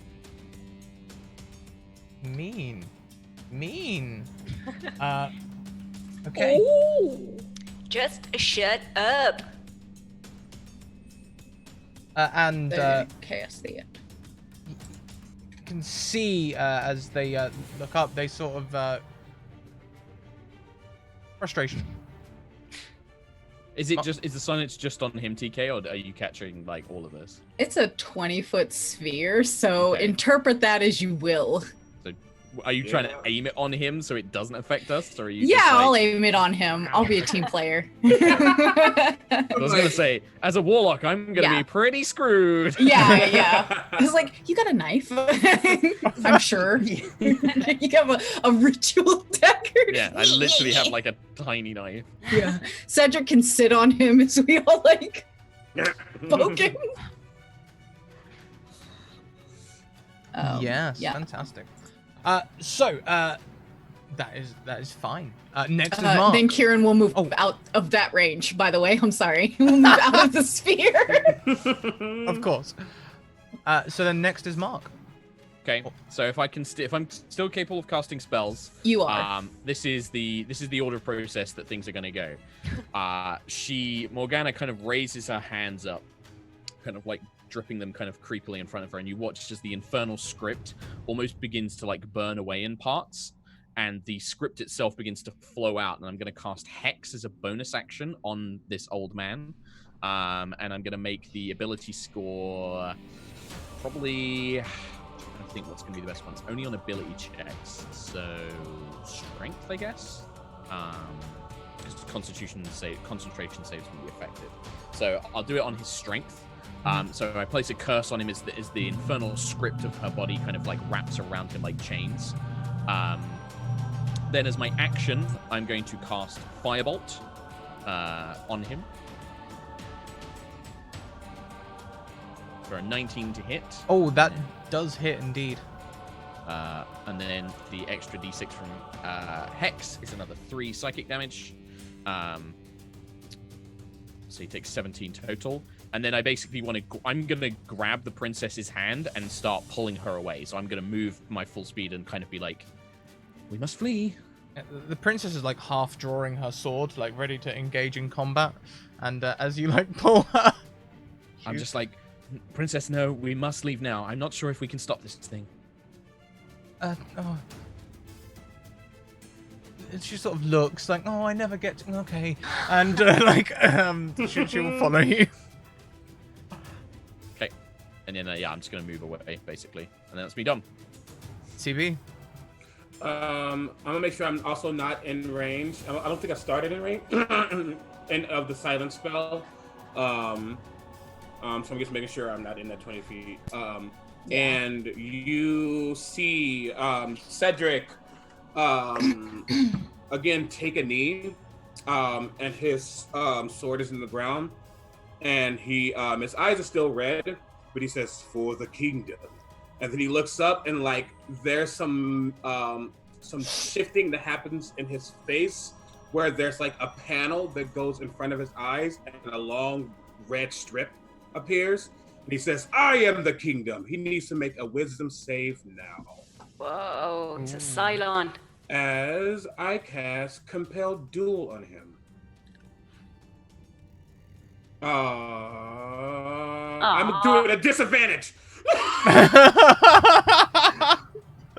Sure thing. He is compelled. So he can only attack me. And if you try to attack anybody else, he will be at disadvantage and all the other stuff. And he can't move 30 feet away from me. And with that, I get up and immediately go to strike him with because that was a bonus action. With my action, I will go to attack himself twice. Because that's what I can do. Please do. First attack. Sweet divine smites. Will be a 21. That I hits. will be adding a divine smite into it, which is I haven't paladin like ever. It's a 2d8 for a first level spell slot. Thank you. With an extra d8 per extra spell level. Is he undead? No. That's the question. No. Okay, it's so fine. So it's just 2d8. If it's That's first great. level, 3d8 for second. Yeah, it's first level. Great. So 13 points of radiant damage. So 20 points of damage in total. Second attack, as I have an extra attack, Yes. will be a 40 advantage. That's 17. 17 hits. Yeah. Just burn more. Another divine smite into that. Let's second level this one. So that's 3d8. Great, with 15 extra points of radiant damage. Ooh. Damn. And then he is just standing there like an automaton, just ready. Like, what's up? Come at me, bro. This isn't a killing blow, but it's severely damaging. How does this look? So when he rushed up, it was kind of one of those, he's using this greatsword and he swipes up and immediately swipes next to him and like, doom. And as he did, I guess that radiant might coming, and it's like it's coming from him, but like it's also like slightly coming from the princess, as his oath is to her, not to the crown as a whole. So it's like this divine might just coming. As you do that backswing down, and it catches him, and he sort of goes down onto one knee and like a, not really like a sprinter's start, more like a hunched, almost pathetic looking creature. You see the black ichor dripping from his body and spreading out around him, turning the flowers nearby black. Ew. Okay. And he sort of looks up to you and pulls a vial that you could have sworn were broken just moments ago. And as you are compelled, Cedric, he stands and throws it at... Well, you're close, so...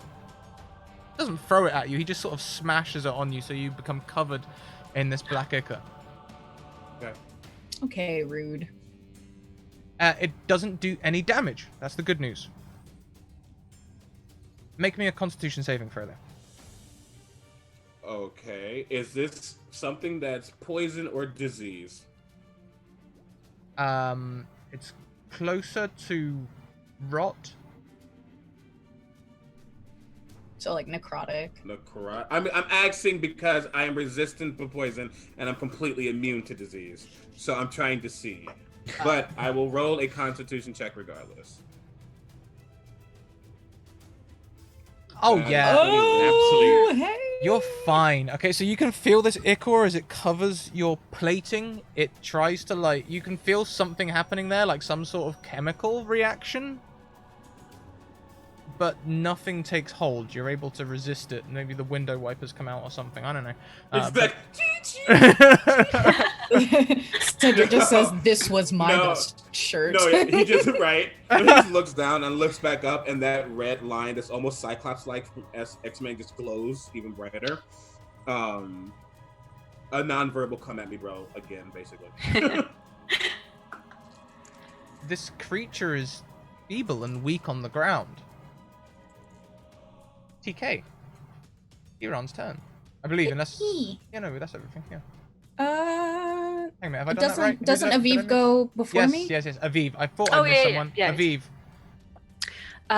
So this creature is feeble on the ground, and Cedric is a big metal person, so I skip to the side to hide behind Cedric, basically, and then lean to the left, shoot him once, lean to the right, shoot him twice. Almost like a dance. That's 21 for the first hit. It's just 5 piercing damage. That sounds like very little, but yeah, it was just a very low roll. Okay. And another one, which is terrible. Yes. Yeah, dancing doesn't work with archery very well, apparently. The 10 does not hit, but the 21 does, and you see him stagger backwards. Essentially, if this was a video game, big red letters would come across the screen saying something like "End them." Well, someone else better end them. Just so you know, he is no longer compelled. Oh, cool, awesome.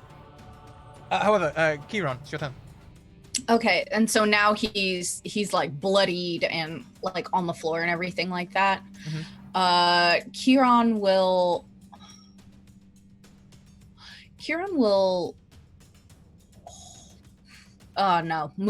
move closer to the princess and stuff. Has no interest in dealing the killing blow. I will pass my turn. Okay, so you move towards Morgana and the princess. Morgana. I will actually, I'll let go of the princess's like hand or arm and just be like, oh, for some reason I thought that they'd be much more terrifying than this. And then the eyes kind of like, because her eyes are very dark, but now they just completely go black as I kind of raise my hands up and begin chanting an infernal kind of like, kind of like speaking this devil tongue. I'm going to use my maddening hex invocation, which is just as a bonus action, a creature that is hexed by my spell takes 4 psychic damage that I can just see, and he just takes it. That's as a bonus action. I don't know if that's going to finish him off or not, or... You see him flinch, like as if he's having an internal struggle, and then something pops, and he falls backwards. And as his body hits the ground, it sort of cascades into this black ichor that just spreads across the ground, almost like a Rorschach diagram. Oh, okay. Do we need to do something about that? Is that evil juice? It is probably the remnants of whatever has been keeping him alive for so long, I imagine. Whatever this secret formula that was discovered here, but whatever it is, I can't imagine it is good. Do we need to burn it? Shall I burn it?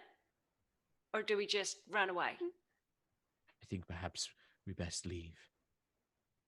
Cedric's kind of been in like this, not catatonic, but very much like just stoic, like, I am a soldier, that is all. And once he notices the thing is dead, the threat is gone, his little visor type thing will come back up and kind of shift back into its head, and its eyes go from red to blue, and he kind of looks down and then sees some black all over him and just abort. Like, what can I get this off of me? Is there like anything that he can like find to like wipe this blackness off? I got news for you, buddy. That blackness doesn't come off. I'm sorry. Hey! Hey! Bombay. Okay. Wakanda forever. Wakanda forever. Anywho. Geraldine will rip a bit of her skirt and try to wipe some of Cedric's plate mail to get the goo off while not touching any of it. He'll like actually take the thing from her so she doesn't touch it and just like wipe himself just to make sure. Like, no. Oh, that's romantic. He's a robot. Robots can love. That was not the intention. Aviv, no, it doesn't matter. Doesn't matter. I'm here for stabs and smooches. Yep. Yeah. As promised. That's Twitch D&D for you. And then Twitch he like RPGs. crumbles it up and like tosses it. Yeah, I didn't need that back. Okay.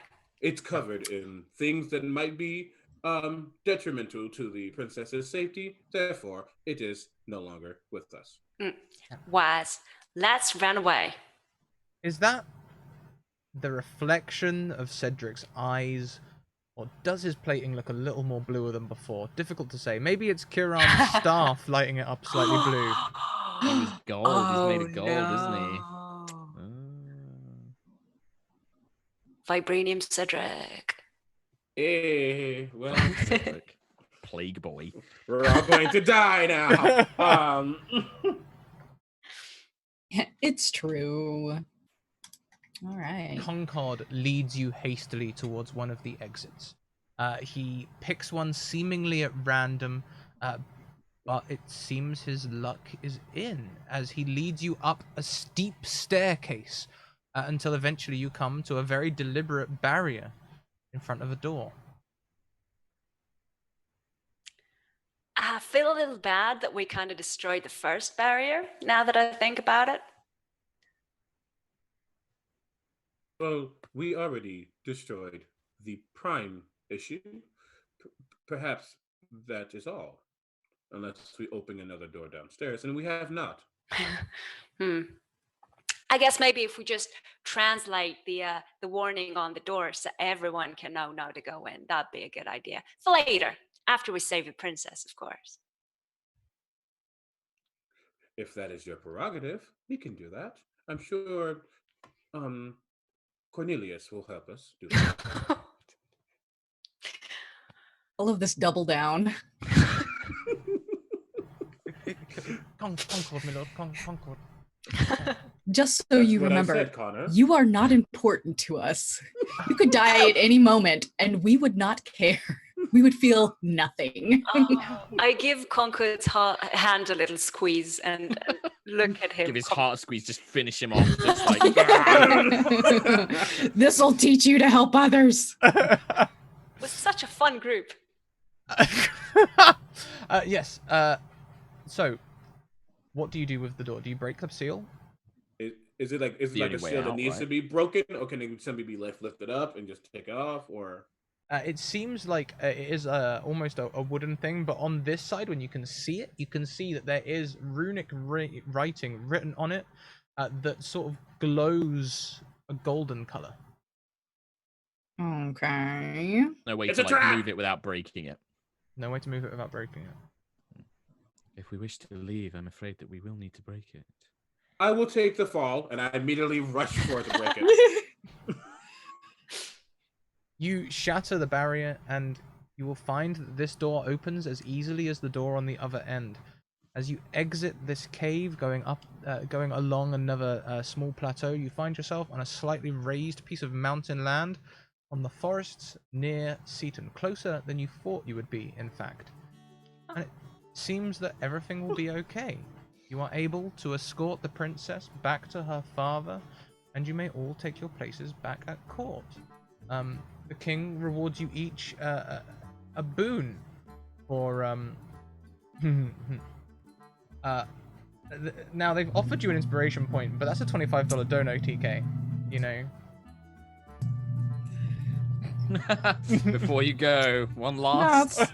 Cool. I muted myself because my husband just got home from the store, so the garage door went up. Here we go. Big spoonful. God, it looks. It's changed. It's mutated. So that's the Probably black ichor curdled. that we. Yes, that's the black ichor. Yes, that's You are exactly it. officially the plague doctor. Yes. The king Ah, offers. it's in my teeth! The king offers each of you a boon. What do you ask of him? I deserve this.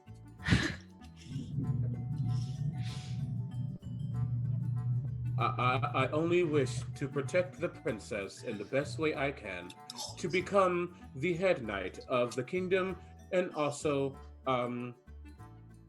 whatever else she may need. I don't know. Granted, Cedric, and we'll make sure that you're on our upgrade roster, so that whenever we can extend or prolong your servitude, we will ensure that you get it. Thank you, my lord. I don't know if that's like a little weird, and obviously it's only if the princess agrees, but if I could have like a weekly kind of a play date type of thing, or like a girls' night or something, and we can Oh, bless. like do things together, that could be nice. Yeah. Sorry, I shipped this too.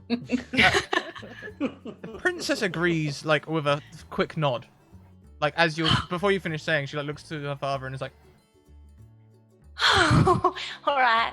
Well, we can start with once a week, and maybe then we can do more. But once a week is fine. Thank you very much. Thank you, your lord or honor, lordship. Granted, you are now an official protector of the princess.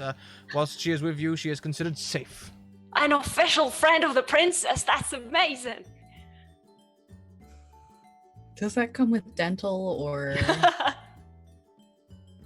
Obviously, an official friend of the princess cannot have bad teeth.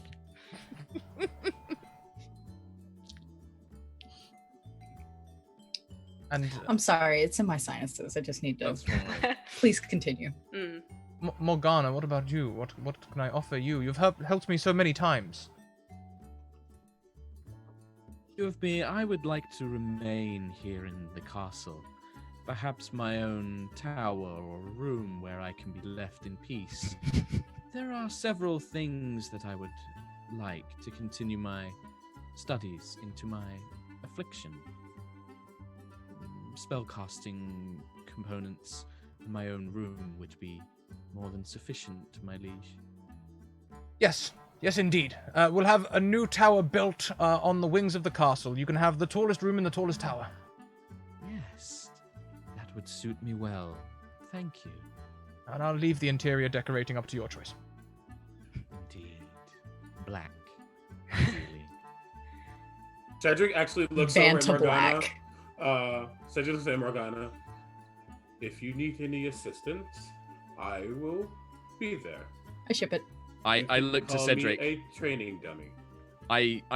Does he still have like the kind of bluish gold shine still, or is it kind of faded? Perhaps that was just a trick of the light. Okay. Well, I think Morgana still looks at him and just looks at Cedric and is like, "Oh yes, Cedric. I'm sure that we will keep a very close eye on one another." Your wish. We shall do that. I still ship it. You know what? We're going to have a quick You can flash ship whatever you forward want. as well, because the next time that Cedric's armor and plating is being tested for hardness and stuff like that, the diamond they use for testing, you know, just a single point to test for hardness, shatters. That sounds like a good thing. That's hard, am I right? I'm sorry. Oh, you all didn't know. Wow. I'm the new big bad. Yeah. Thanks. Kieran asks only, I have dealt with some prejudices in my life for my faith. If I could have only a small chapel for those who desire to hear the word of Talos. And of course, your generous donations. Of course, we will set up some kind of chapel and I'm sure a small tax can be granted, a princess protection tax or something, or maybe a bedroom tax on the local people or something like that if they have spare bedrooms, something they can afford. Of course, my temple should be tax-free. A holy place, of course. Of course. Very understanding, King. That's how they get you. And all of your wishes are granted, and happiness reigns. Except, we're gonna flash back down to that mysterious cavern where the ichor is splayed across the ground, and the door to the old man's laboratory with that staircase that leads below is open. But we did close the thing. Well, yes, you did. We did close. Crap. I don't think that was what was keeping the old man inside. The creatures lumber up from below. The doorway is open, and there is no broken vials. Meta, he cast Time Stop to protect his vials, and then came to address you all. Bastard. The creatures lumber out from underneath. Some of them have these blue flowers on them, others do not. And when they get to this black ichor, some of them clumsily sort of feast. And as they do, they morph into an old man. No, ma'am. No, ma'am. No turkey, no salami. No ketchup, no mustard, no mayo. I don't approve of that. 1, 2, 3. The camera pans away as they continue to transform to a cavern door with no seal, wide open. But that's a story for another day. That's someone else's problem. And that's it, everyone. Wanna... Can I add on that in the kind of lonely tower, over the time since it's built, Morgana basically takes the golden books from the place and the 2 vials of ichor that she stole, and has been trying to research a way to maybe a weapon that can be used if anything were to come back up from that place. Because I think that I could definitely foresee some of this stuff happening. So yes. The idea that maybe she tries to find and keeps an eye on Cedric for any errant behaviors that may come through. You will find. I'll give this away. Cedric is free of errant behaviors. Okay. However, the other thing you mentioned about searching for a weapon, that, my friend, is being written down as a note for a future one-shot. Nice, cool. Yeah. So in the kingdom, she tries to make some sort of weapon or poison or something that can be used against the strange old man. Oh, you meant the other one. Yeah. Oh, yeah. I was like, what the fuck did I do besides try to ruin your life? No, not you. God, I gotta stop cussing. I'm sorry, guys. Dude, you don't know how hard it is for me not to do it. Like, every other word out of my mouth is normally swearing. So, I really tried to tone it down. Oh, I know. Accurate. Well, everyone, I hope you've enjoyed yourselves. We have an absolute stack of advantages still to get through. You guys did great. Like, you burned through so many, and chat, you did great too. You just kept putting them back. So thank you so much. Let's go round. We will do a wrap up before we get in our last show of this marathon. We'll go the other way around this time, and we'll start with Mark. It's just, as in just like, well, thank you very much. First of all, thank you, Scratticus, and everyone for hosting the game and for running this awesome stream for charity. I have been Mark Humes. You can find me on High Rollers, which is my D&D show, which is actually coming a bit later today, at 5 o'clock UK time. If not, you can find me on stream here on Twitch and all sorts of good stuff. Thank you to my other players. It's been really fun playing with you guys. I knew Aviv a little bit, and I'd met TK I think once out in Seattle. It's true. But it's been really awesome getting to play with you guys. So thank you very much. Gotta meet you next now because that's just how it works. At some point in the future, I'm sure there will be some event where I will make you a theme song. That's what I'll do. That would be amazing. Oh my god. Yes. I'll put that on my list. That's my notes. That's the critical part. Okay. What a wonderful segue around to Critical Bard. Hello, Critical Bard here, Critical Bard across all social media channels. No, seriously, this was amazing. Thank you so much for inviting me. I'm about to pass out. But seriously, this was amazing. Like I said, I do music and all that crazy stuff. You can catch me next on Monday on Role Players Twitch channel, playing some good old homebrew D&D. And yeah, I'm just happy to have been a part of this epic game to support a very amazing charity. So thank you, chat, for donating. And if you haven't, you still can. So that's true. Nice. We're over 50% with 3 hours to go. I think 3,000 might be a good goal for today. If we can hit that, I'll be very happy. So thank you very much, everyone. And next around the screen we have Aviv. So yeah, thank you very much for having me. Thank you guys. It was super fun to play with you all. You creepy weirdos. And thanks everyone for donating. It was so much fun seeing those little hearts pop up as we were playing. You can find me on Twitter at avivor, avivor.com, and my webcomics, up4players.com, or just search for up4players in wherever you use social media. Fantastic. And last but most certainly not least, TK. It TK. I write spooky stories on the internet, and if you like spooky stories, then you can read them at tkjwrites.com, or you can follow me on Twitter. TK joins the fray. Most people know me as the Dungeon Master for Tales from the Mists. We just finished our season 2. We'll be back for season 3 in early 2020. Other than that, I am your favorite murder baby goblin, Tack, on Jay Speller and Must Die on Wednesdays on the D&D channel. Yeah. That's it. That's all I got. I'm tired. I'm going to the gym. It's leg day. Yay. Not super happy about it. I mean, totally cool, you know. I'm desperately just trying to line everything up before I start the transition screen, because you know how it is, getting the next poster ready and all that jazz. Yes, but this has been a wonderful stream. Thank you all so much for helping me tell this little tale. It goes differently every time. This is definitely one of the more interesting permutations. Next up, we will have Donovan Fry's module To Hell and Back Again, run by NPC Bree, who ran our Hell viewer game last season. So it's very interesting. We're going to be back in around, I'm going to put 20-25 minutes on the clock, and we will be back after that time. Until then, enjoy another one of our Extra Life stories, and see you next time. Keep on evoking emotions. Sometimes I stare at his face and try to imprint his face in my memory in case it's not there in the morning. Just in case that seizure starts and it doesn't stop. I want that one peaceful memory.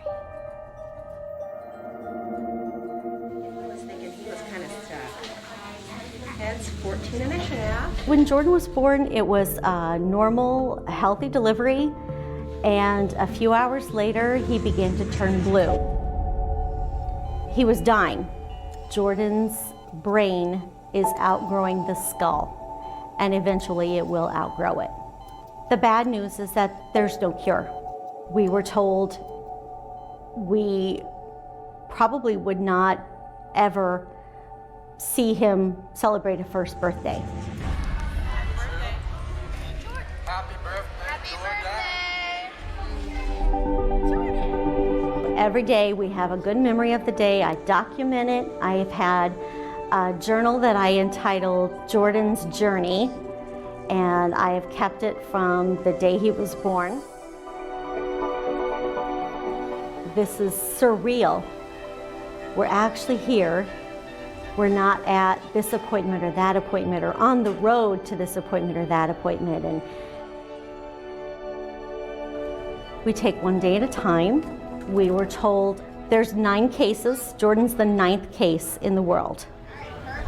Without Children's Miracle Network hospitals, Jordan, and I'm sure hundreds and thousands of other children like Jordan, would not be able to walk and talk. And I mean, these are life-saving things that they do for these kids. Give it up for my man, Jordan!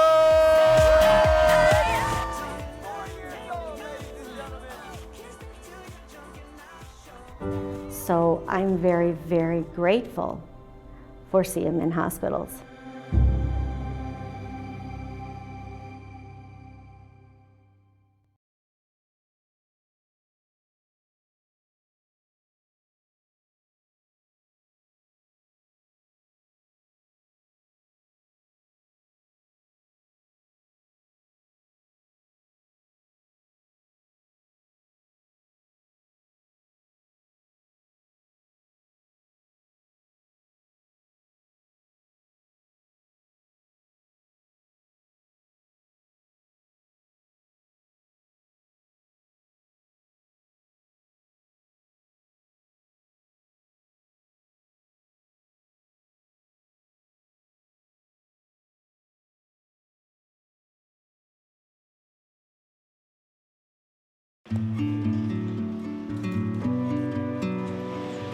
Eric's disability is very visual. It's you know, with prosthetic legs, and when he gets into a sled, it's even more visual because he takes his legs off and then hops in his sled.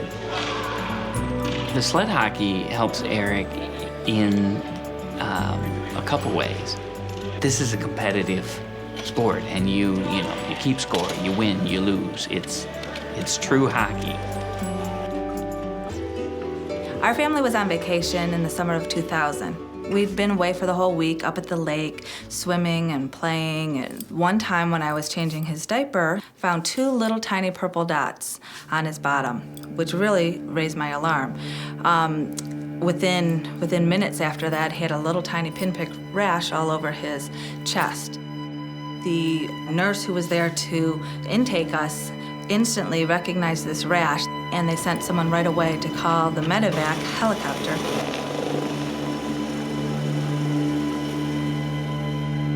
Eric's condition was changing right in front of our eyes as we were traveling, and so we understood the importance of getting him back here to Rainbow Babies and Children's as quickly as possible. His blood pressure was low, his heart wasn't working well, his capillaries or his blood vessels were leaking, so he became very edematous. He had lesions all over him. He had lesions on his face, his hands, his legs. 4 hours later, this terrible rash, no blood pressure, and your organs literally completely shutting down. We were able to stabilize him in terms of maintaining heart rate, keeping blood flow, but we could not stop the progression of the blood clotting. The next week or so is just a blur of him being in the intensive care and being sedated and being on a respirator, and them telling us all these medical terms of everything that was wrong, and all the fears that there were, and the low blood pressure, and not knowing hour to hour or day to day if he would even survive. The hardest part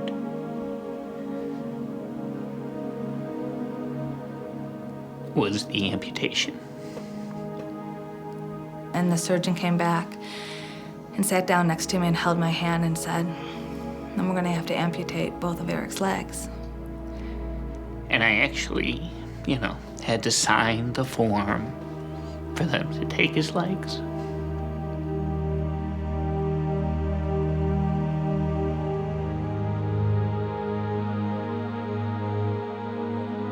The good thing is that's what made him better.